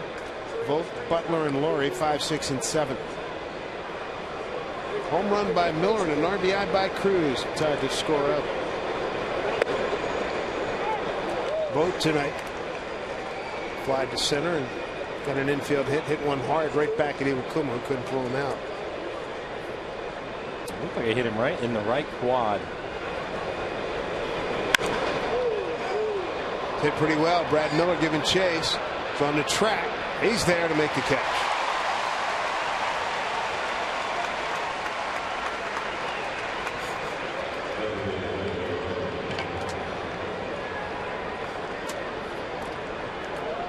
One out here in the top of the sixth. Good action out in the pen. 26,130 on hand here tonight. Roof has been extended most of the day.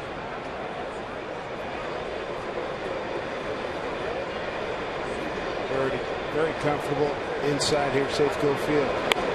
1-1 to Billy Butler. 1 for 2, a strikeout, a base hit to right. And this next pitch will be 90 for Iwakuma.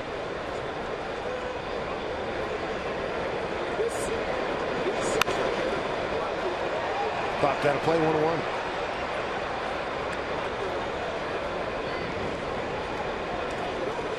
Last time he threw over 100 pitches was back on August 29th. This month of September, the most he's thrown in a game is 97.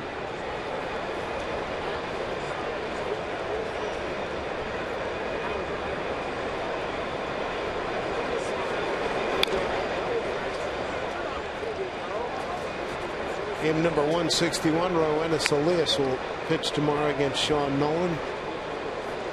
A's have not announced the Sunday starter. The Mariners have. It's Vidal Nunez.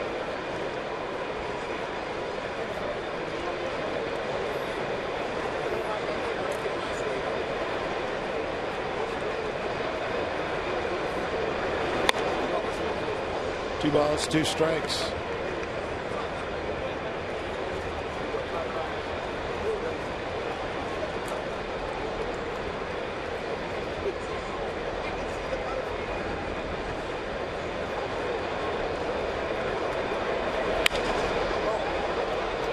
Brad Miller's got this in his glove for out number 2. Mariners have a great deal for all college students. Enjoy happy extended hour happy hour. Extended happy hour, half off pizza plus tickets for only $12. So join us for the final college night of the year. It's tomorrow night, 6:10 start time. So get here early. Get your $12 tickets at mariners.com/college. Quick 2 outs in the 6th. Brett Laurie, the hitter. Looks at a strike.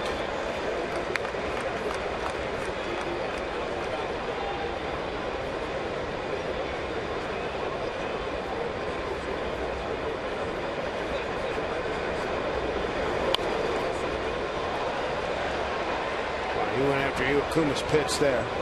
0-2. Slow curveball. That one at 72. So far, the low on his curveball has been 70 miles an hour. We still got 65. I'm holding. And a 67. Laurie over 2 with the fielder's choice RBI. 0-2. Cano going back. The old triangle. Can't get it. Nobody covering second. It's a foot race, and he's in.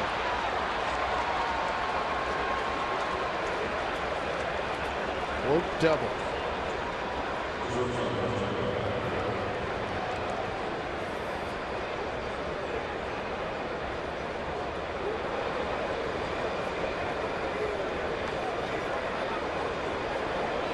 Cano hampered by the hernia issue. And then Laurie saying it was going to get in, and Logan Morrison trying to be in position to maybe make a play.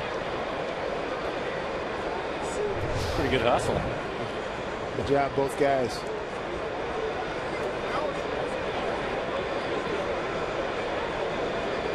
There's Sogard, 0 for 2.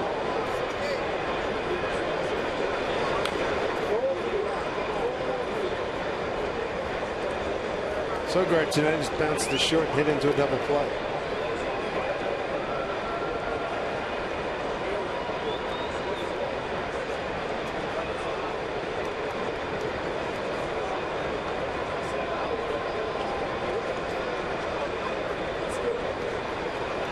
The Angels win tonight 2-1 at Texas. Minnesota loses at home to Kansas City 3-1.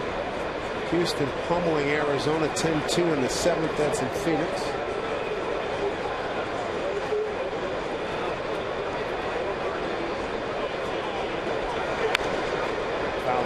Over in the National League, Pirates 6-4 beat Cincinnati, and the Cubbies won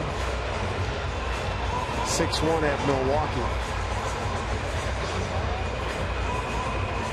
Let's see if Iwakuma can bounce a couple of splits right here.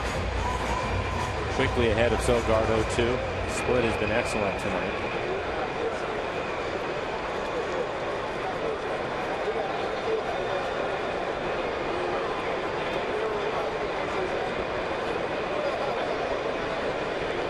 Two out, runner at second, and an 0-2 pitch. Marte's got it, inning over. Sogard tried a little soft serve and did not work. Trumbo coming up. He'll lead things off, followed by Seth Smith and Logan Morrison.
Columbia Bank difference of the game. Take you back to the 5th inning, Mike, where the Mariners tied it up.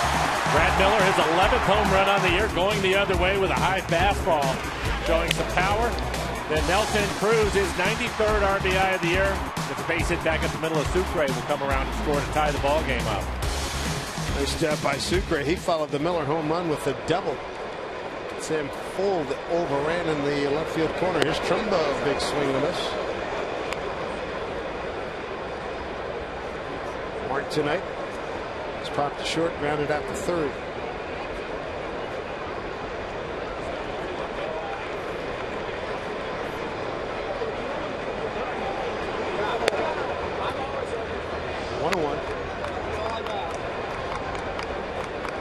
Trumbo looking to extend his hitting streak to 5 ball games.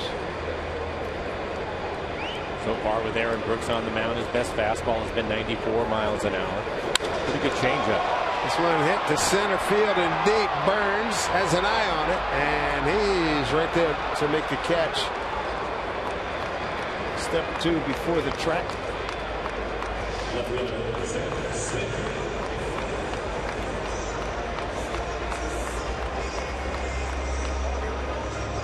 Brings up Seth Smith. Brooks now at 75 pitches, 44 of them for strikes. Young man struggled, as you mentioned, in September, but he showed some promise.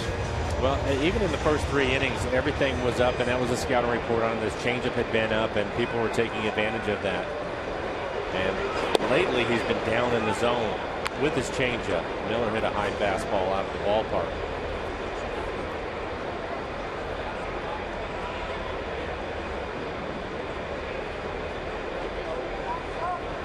No strikeouts for Brooks. He's walked 2.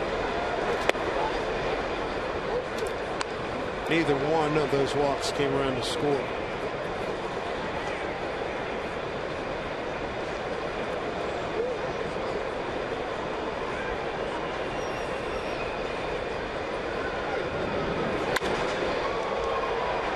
Long foul off the bat of Seth Smith.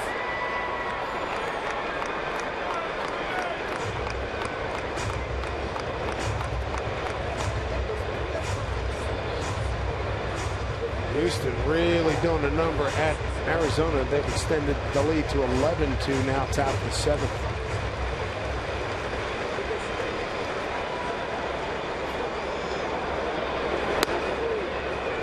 Two.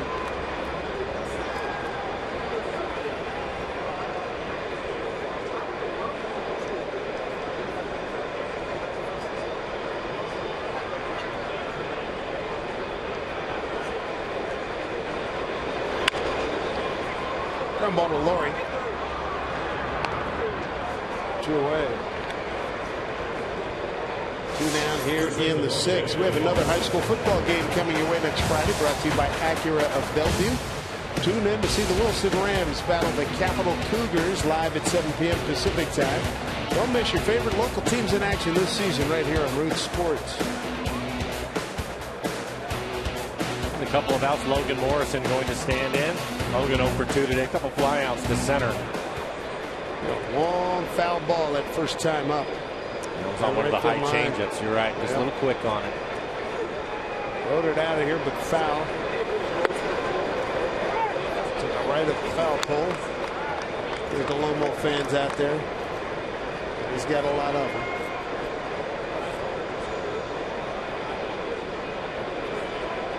Don't forget, we'll have the fireworks, final fireworks show coming up after the ball game. We'll have it right here on Root Sports. The A's do have the shift on with Logan hitting. Brad Miller waiting on deck. There's a look at the defense.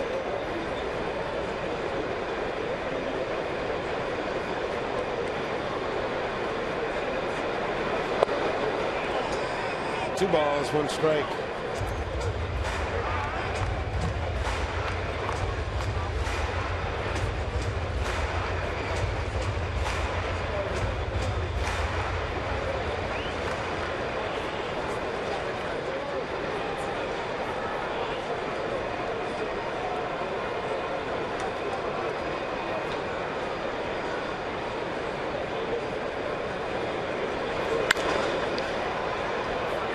Hit it by Cannon. Brooks covers. Mariners are going 1-2-3 in the 6th. So 2-2 ball game. Big wheel spinning here on a Friday night.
friendly destinations inside the ballpark.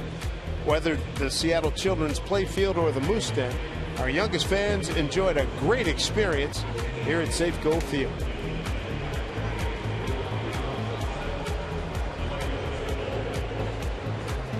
Thank you, Mariner fans. You betcha. It is Fan Appreciation Night. Good to have you with us here on Root Sports. Good crowd on hand here, 26,130.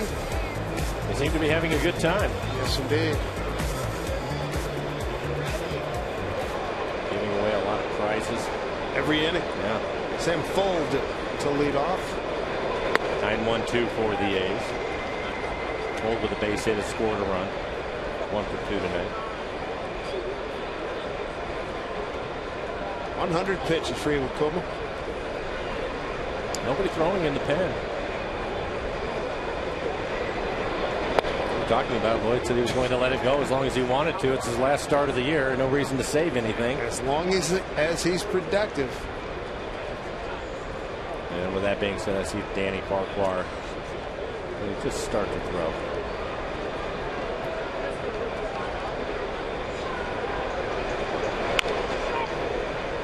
Almo attacks it away for Sam. Put the tag on him. 1 down. For Century Link, what's next? Remaining games against Oakland. Elias goes against Nolan, and we're told that Chris Bassett will oppose Vidal Nuno on Sunday. There's Danny getting loose in the pen, just starting to throw. Houston has opened up a 14-2 lead, top of the 7th. Correa just hit a 3-run triple.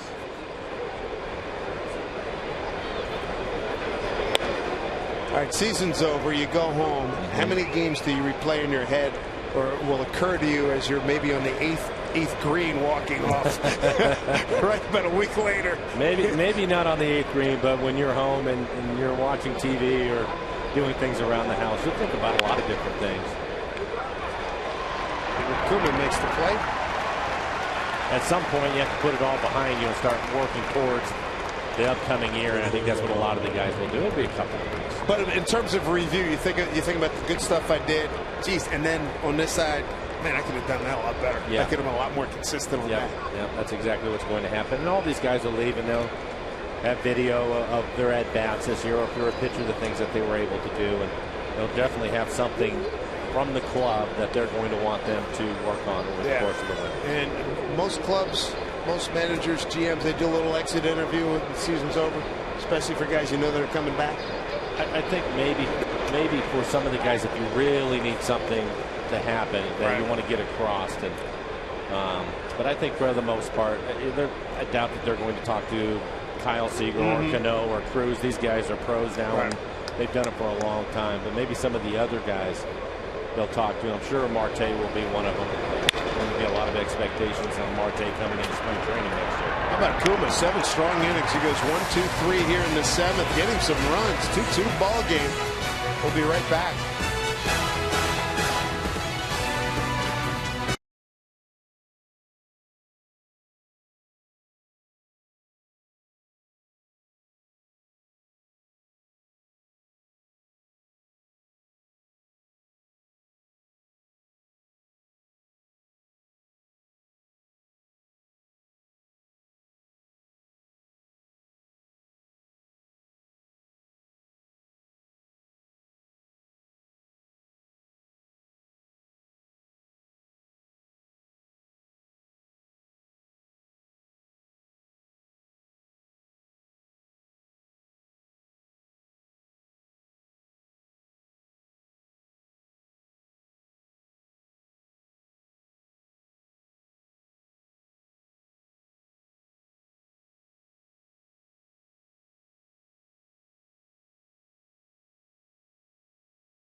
stretching your mind as you consider how a Washington's lottery win would change your bucket list. Play today. Festive atmosphere, 7th inning stretch here at Safeco Field. 2-2 ball game. And the fans enjoying themselves. 26,130. Hopefully the Mariners, with their help, their support, and rally here and jump to the lead here for Iwakuma's throwing a really nice ball game through 7 innings. He struck out 8, hasn't walked anybody. Got off to a dominant start, got a little shaky there for a while, but he's picked it up. Well, let's get him a run. Brad Miller getting the scoring. Started for the Mariners tonight with a solo home run for Brad, his 11th home run on the year. Brad hitting 8th in the lineup, so it'll be 8-9-1 for the Mariners.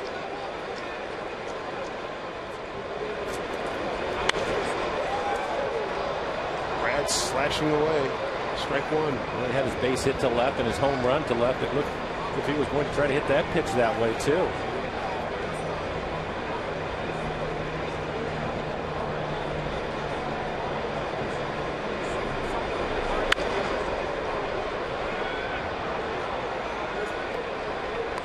He had his last few at bats. Hundreds of balls going to the left side tonight. Not so much the last few games that he's played.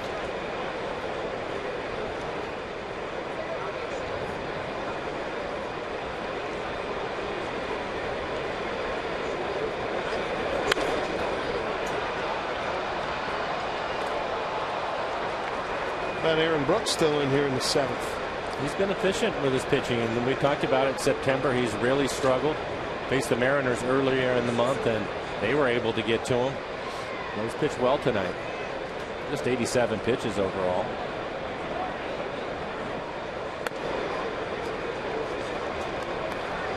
We got Rodriguez, Fernando Rodriguez, the right-hander. And 67, that's number 60. Colome is warming up out there. The left-hander pitch. Finds a hole. Brad's living on the left side. Single to left, homer to left, base hit to left. Go ahead run is aboard. Well, let's see if Sucre can get the bunt down. We take a look at the swing by Brad. Again, really doing a nice job letting the ball travel. Aaron Brooks has pitched him away the entire night, and he just continues to pick up base hits. 3 for 3 night for Brad. Sucre with the double to left. And a ground out to short. He leads the team with 8 sacrifice bunts. In at third, Valencia. Sucre gets the bunt down, and he'll take the out real quickly, and Sucre gets the job done. His 9th sacrifice bunt. Sacrifice 3-4. Miller to second. With Brad in scoring position, the Mariners tonight 1 for 4 runners in scoring position. And we'll take a look at the bunt. Canada, the first baseman, I think because the bunt was firm, he didn't want to let it go. Takes the easy out.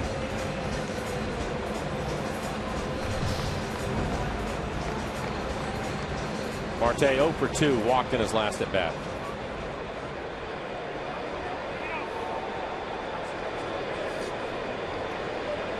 Astros are relentless tonight at Arizona, a 16-2 lead. Still in the top of the 7th. Top of the 7th's been going on for a long time. Strike 1 to Marte.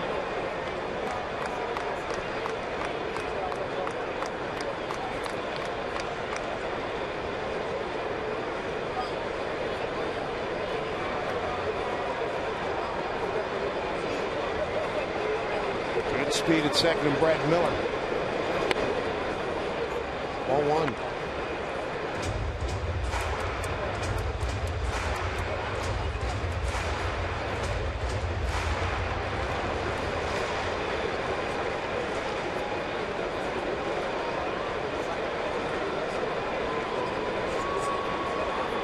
One to Marte.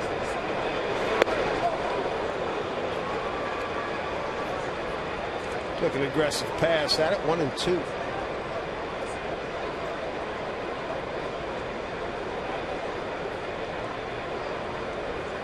Very tough year for Bob Melvin's crew. 66 and 93. 21 off the pace. Be interesting to see what Billy Beane is going to do this winter. A long-time GM of the A's. Not one shy about making a deal, that's for sure. Club was in the playoffs last year.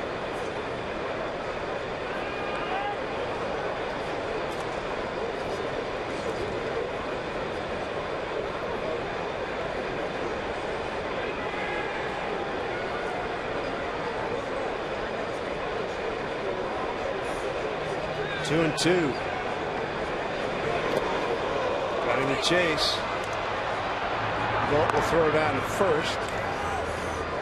Out number 2, K2-3. It's the first strikeout of the ballgame for Aaron Brooks. I'll leave it up to Kyle Seager to pick up that go-ahead run. Well, we saw the left-hander getting loose in the pen, and Bob Melvin still in the dugout. Aaron Brooks now at 95 pitches. Looks like he's going to give him a chance to finish the inning.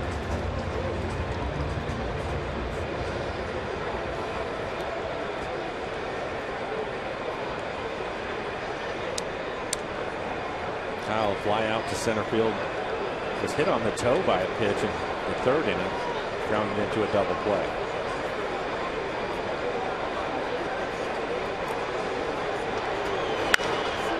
Look out. Hard foul ball, strike one.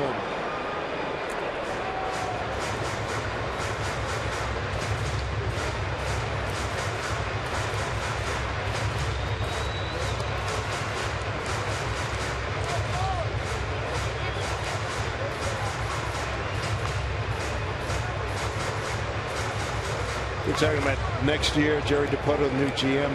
One of the things that he would like to see turned around immediately is the home record here. Mariners are 35 and 43 at home entering tonight's ballgame. 1-2 to Kyle. Yeah, they're definitely going to have to get that worked out as Kyle swings through a changeup at 82 miles an hour. Mariners 40 and 41 on the road. Personal feeling, I hope Lloyd McClendon's back. Remains to be seen. I'm with you on that. We'll see.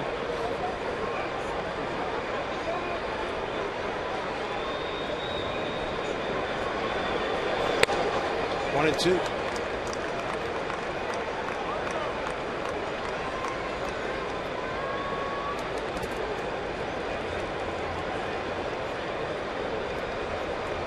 Laurie, the second baseman, a couple steps out in the outfield grass. Canna guarding the line, the first baseman. 1-2. Laurie, backhand, throw, dug out by Canna, and the inning's over. Nice play as the Mariners strand a runner. We go to the 8th, tied at 2.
here at the Ford Sports Desk. Now, all season long, we've been scouring the region, looking for our Root Sports Ultimate fan, and tonight we honor them. First, we have Dee Dee Lockerbie and her son Zach from Kenai, Alaska. They say I can stay with them the next time I go up there fishing. And there's Megan Pfeiffer from Boise, Idaho, and Stephanie Schnurr from Portland, Oregon, with her Kuma hat on, very appropriate. Then we've got Justin Hutchinson, a.k.a. McLovin, who apparently just hit a double, I'm thinking, from Billings, Montana. And finally, Curtis Pitcher from Seabeck, Washington. Brett, Adam, and I got an opportunity to go and hang out with them in our suite tonight, and as great fans they are, they're even better people. And guys, it just happened, and I have to pass on the story. Brad and I are up there at the suite. These guys in the suite next to us are snapping all these photos of Brad. I'm like, what the heck? The back of him and everything. And they're like, hey, I just want to say congratulations to him. And he goes, congratulations? Yeah, on the new job. Aren't you Jerry DePoto? Oh. All right, Angie, thank you. Danny Farquhar greeted by a base hit off the bat of Josh Reddick. First pitch, Danny throws, and the A's have the leadoff man aboard. What a shout out to her. Great guy in audio, Lee and his wife Jeanette. 32 years of marriage bliss. Happy anniversary. Way to go, Lee and Jeanette. Congratulations. Many happy returns.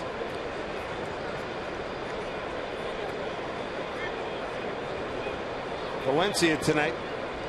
Double to right, single to left, run scored, and a strikeout. 2 for 3.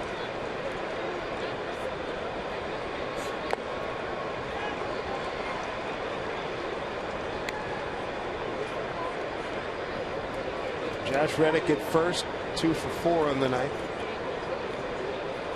Strike 1 to Valencia.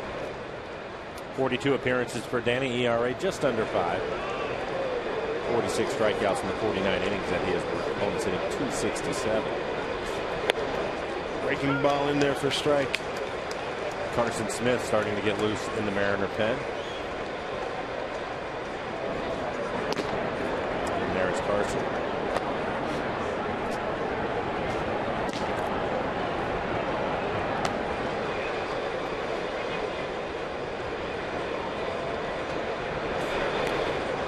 Stop by Sucre, ball 1 and 2.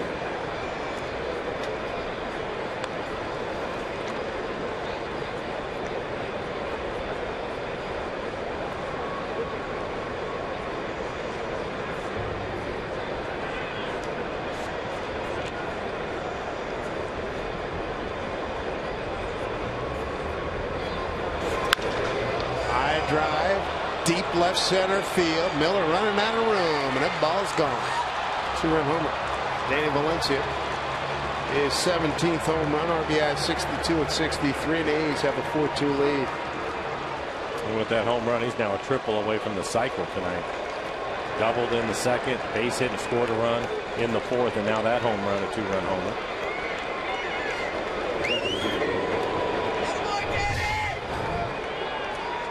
High fastball, 94 miles an hour. It's elevated, but in the middle of the plate. Well, Valencia, 17 home runs on the year. Got it on a 1-2 pitch. Ground ball. Foul.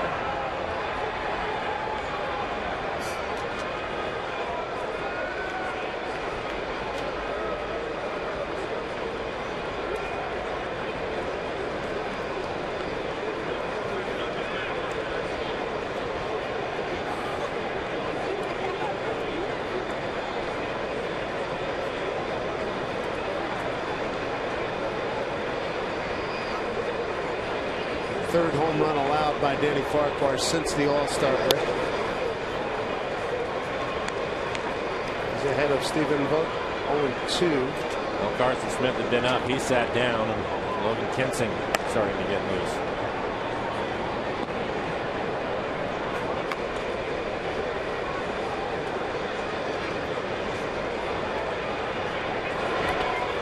Spiked that one up there, 1-2.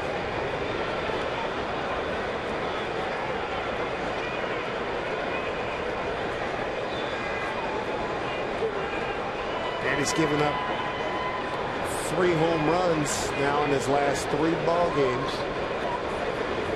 at the Angels on the 26th, here at home on the 28th of Houston. Now tonight as he strikes out Stephen Vogt. One away. This Sunday, our youngest Mariner fans, they have a chance to win a great lineup of prizes at Kids Appreciation Day. Mariners autographs, a new Nintendo 3DS and Wii, plus an American Girl doll complete with a Mariners t-shirt. For tickets to Sunday's 12:10 game, go to mariners.com.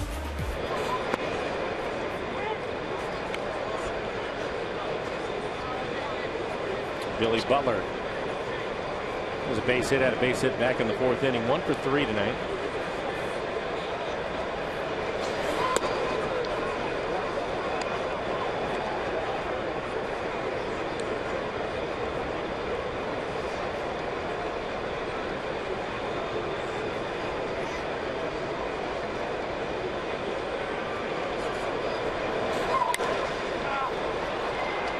Trumbo's under it.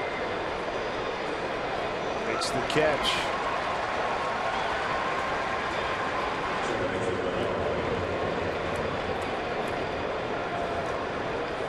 Two-run homer by Danny Valencia off of Danny Farquhar has Oakland ahead 4-2 here in the 8th. Brett Lawrie going to stand in 1 for 3 tonight. Had a double his last time up. That was in the 6th inning.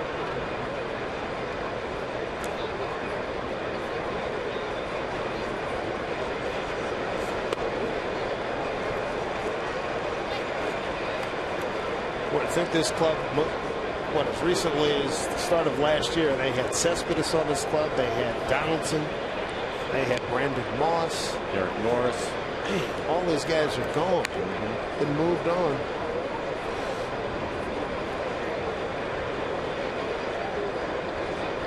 Bob Melvin's seen this club win just 66 games. Will come back.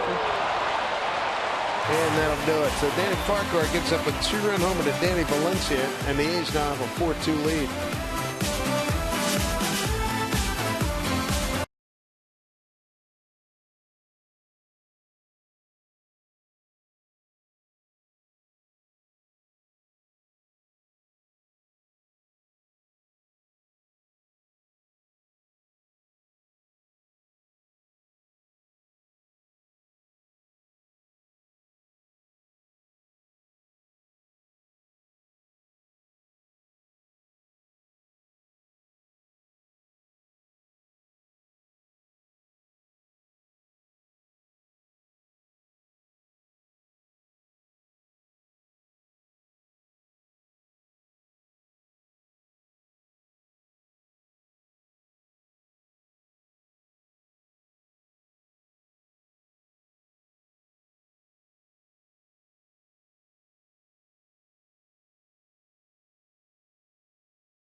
Seattle time for our Lexus pitching matchup. The starters Aaron Brooks and Asashi Iwakuma. Both of them really pitched well tonight.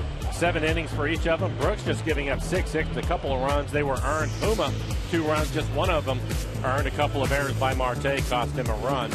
Iwakuma, 8 strikeouts, did not walk anybody. To 106 pitches. Ryan Dahl will take over. Just 11 appearances for him. 4.20 ERA, 14 strikeouts in 15 innings. Opponents hitting 192 off of him, giving up 3 home runs.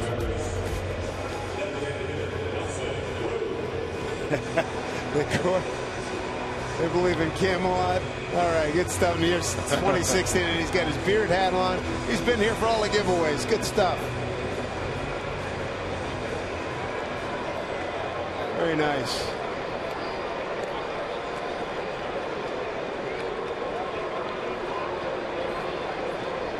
Bears down 2 runs. Nelson Cruz to lead it off. With shift on for him. 0-1.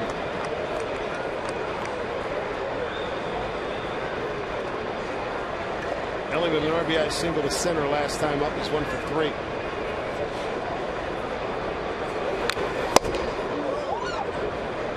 He had a pretty good swing at that fastball at 90 when it was elevated in the middle of the plate.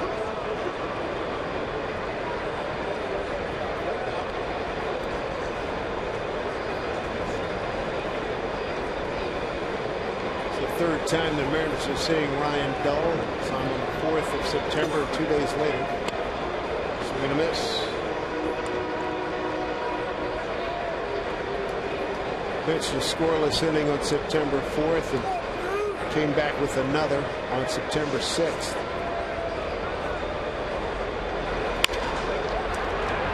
Diving play by Laurie. And Canna can't hold on. Cruises aboard. An infield hit. Absolutely. Nice play by Laurie. Great play by Laurie. Diving effort. Was able to get to his feet quickly. And it was a strong throw to first.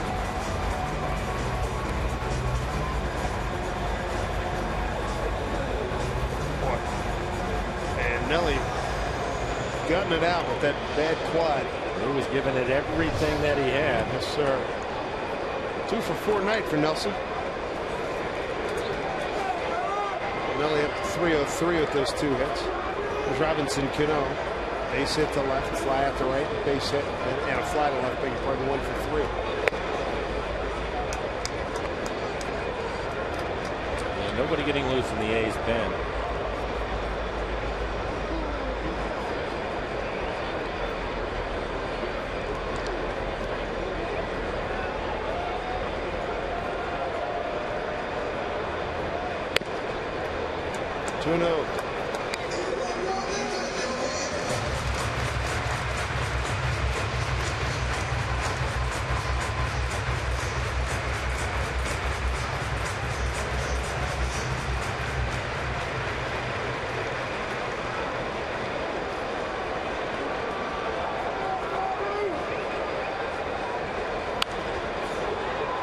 By Cano.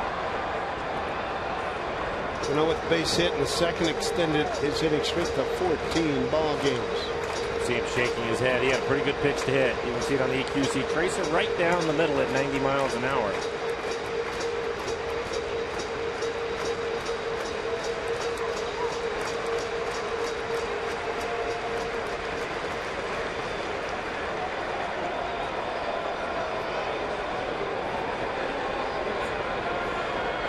To Cano.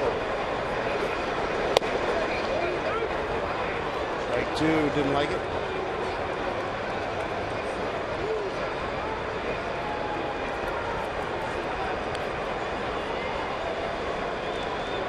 Ryan Dull, 26 years old. It's his birthday today. At Winston-Salem, North Carolina. 32nd round pick of the A's back in 2012. Valencia to Laurie, and they go around the horn for the double play.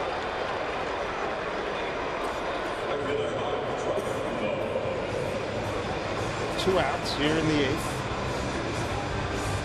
Second double play turn by the Athletics. Sean Nolan and Roenis Elias tomorrow, and then Chris Bassett against Vidal Nuno to put a wrap on the 2015 season.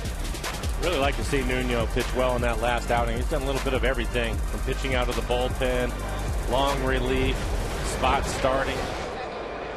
He can finish strong with a good outing. And a valued member of this ball club coming over in that trade with Arizona.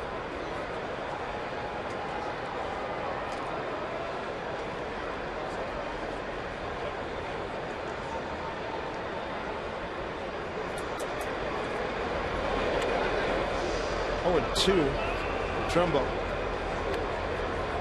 He's trying to get his hitting streak to 6 ball games.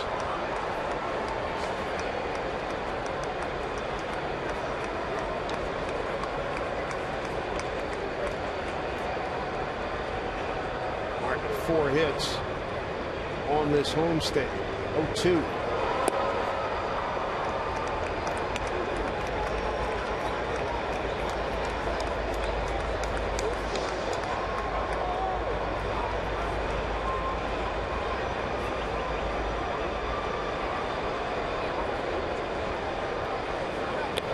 Striking out, tagged by Vogt, inning over.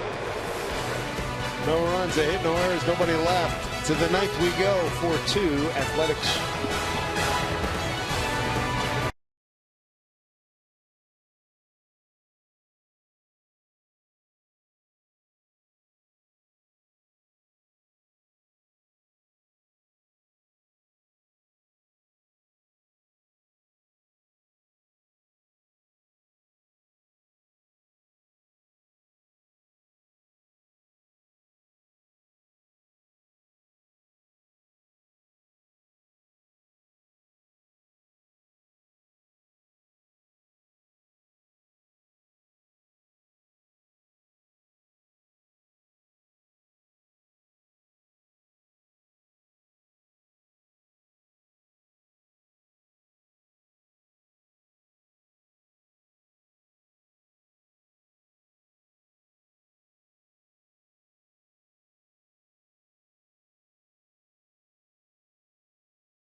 Four-two lead by the Athletics. They got a 2-run homer in the 8th with Danny Valencia for that margin right now.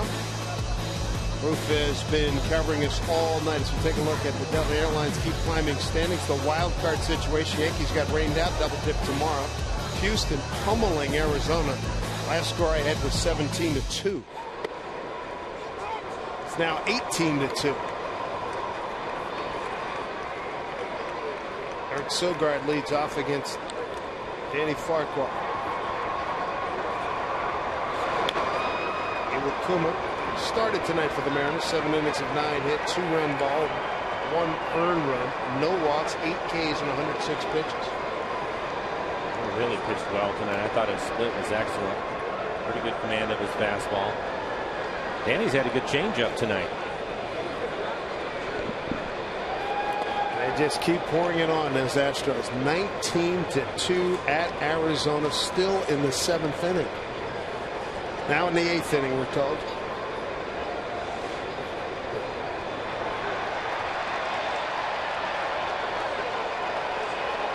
Sean Doolittle getting loose, left-hander for the A's. 2-2.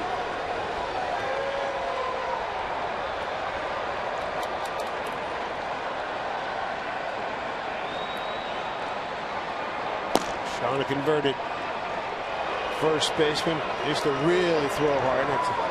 Arm issues. This one popped up. Sucre takes a look. No play. Sogard full and Billy Burns 8-9-1 here in the 9th, and the Mariners home 9th. It'll be Seth Smith scheduled. Seth Smith, Logan Morrison, and Brad Miller.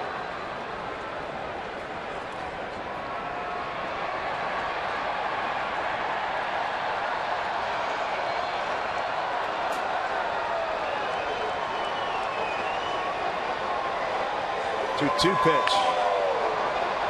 Did pretty well. Long run for Trumbo. He is there. Nice running catch by Martin. Yeah, big man covering a lot of ground. Sogard puts a pretty good charge into the changeup as you take a look at our Alaska Airlines Supermo, and Trumbo going out into the right center field gap, make the play.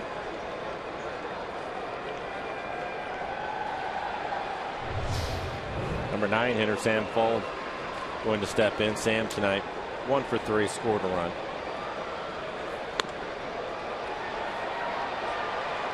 Want to know, Sam?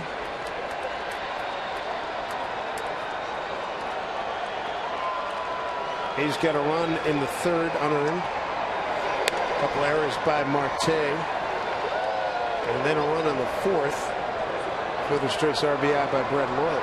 2-run homer in the 8th by Valencia. Chopper Danny will take it himself. Flip to Loma. Speaking of Danny Valencia, here's our Big Fish Casino big catch. And Valencia on a 1-2 pitch, Mike, with a man aboard. Fastball 94 miles an hour is actually up out of the strike zone, but he gives it a good ride. His 17th home run on the year as he hits it out into the pen.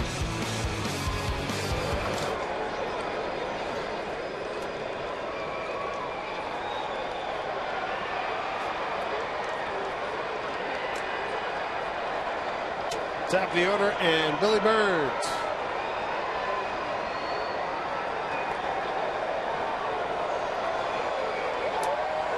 Burns tonight, a strikeout, single to center, another single to center, and a comebacker to Iwakuma.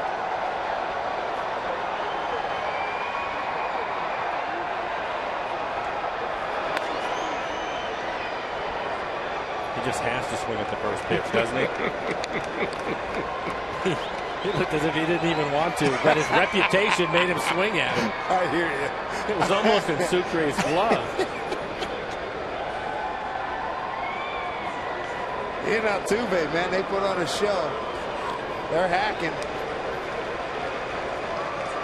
It's totally out of hand in that Arizona game. 21-2, Houston. Mercy. It's really. They're not having any, that's for sure. Must be some box score.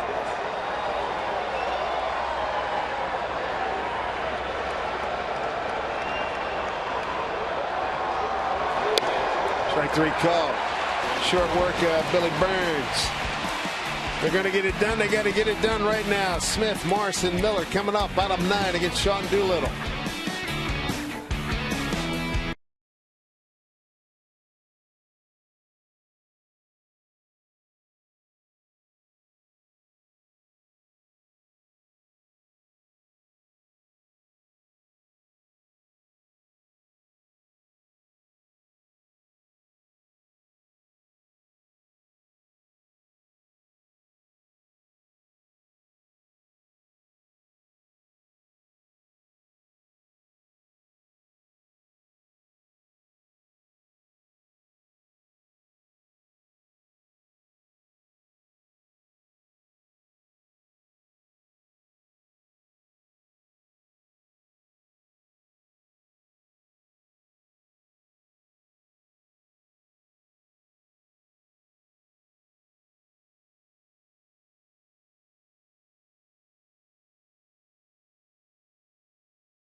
Welcome back to Safeco Field. Thank you, Mariners. Coming up on Mariners postgame, presented by Delta Airlines. They will have fireworks after tonight's game, but not immediately after. They got to pull the roof back after all, so that gives us a chance to head inside the clubhouse, hear from the team after this one, hear from the skipper, and we will give you a complete and the most up-to-date playoff picture that we have available. Right now, we get you back up to David, my guys. Angie, thank you. These fans enjoying themselves. Fan appreciation night. Loving their baseball. Tough year for the Mariners, but they come out tonight on fan appreciation night. Glad to see that. 26,130. This game number 160 on the season. Sean O'Malley will do some pinch hitting as we come to you above the A at Safeco Field. There we are. O'Malley hitting for Smith. Sean O'Malley looking for his first pinch hit of the season as he was called up.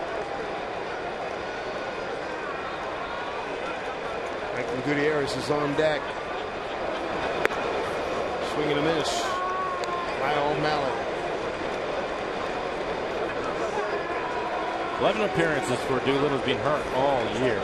4.26 ERA, 13 strikeouts, but just 5 walks.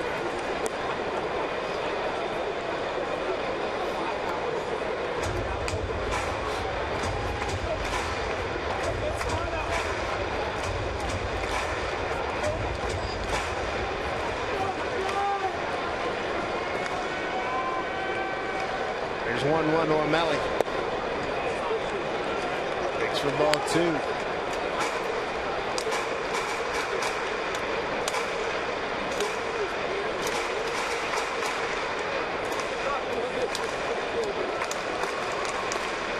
Sean trying to ignite here. And there's strike 2. 2-2. Franklin Gutierrez waiting on deck. He's going to pinch hit for Logan Morrison. Franklin. What a year he's had for the Mariners. O'Malley strikes out, 1 away.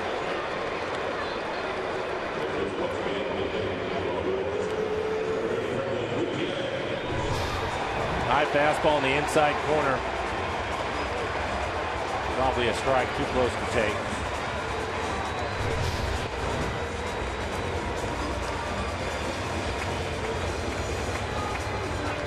That's what Goody's done this year, pinch hitting.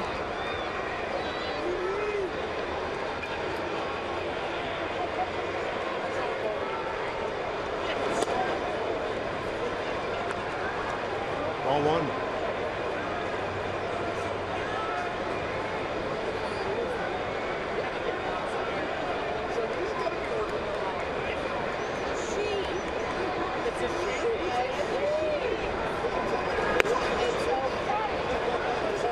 Doolittle evens the count at 1-1.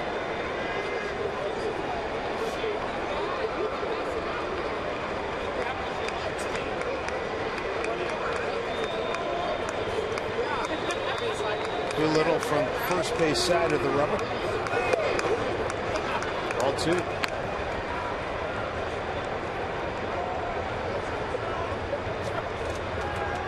Brad Miller on deck. What a night for Brad. 3 for 3, including his 11th home run of the year.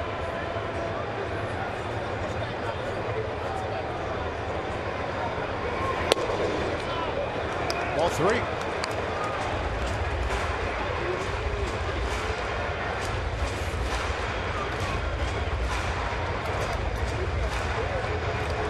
Everything Brad's hit tonight in his 3 for 3 performance has been to the left side.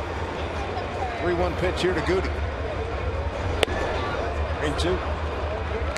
Challenge him with a good fastball at 93. Get down the middle.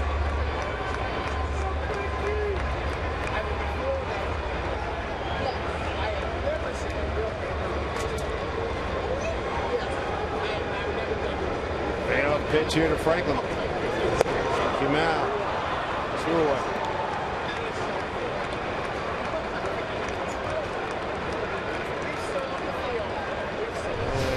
Brad Miller being called back. It'll be Jesus Montero. Good night for Brad. He swung the bat well.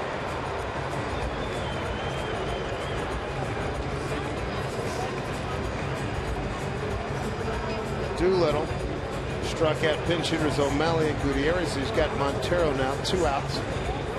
Bottom 9, 4-2 lead for the A's. 1 for 5 as a pinch hitter this year.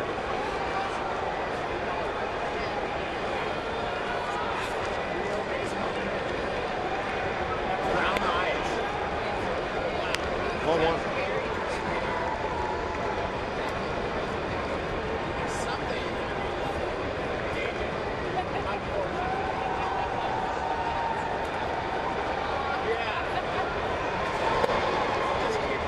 Low to Montero. 2 balls, no strikes.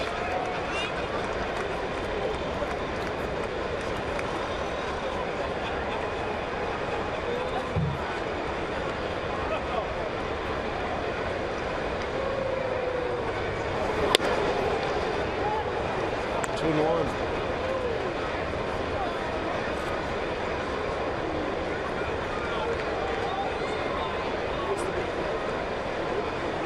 Trying to get something going here with 2 outs. Broken bat looper.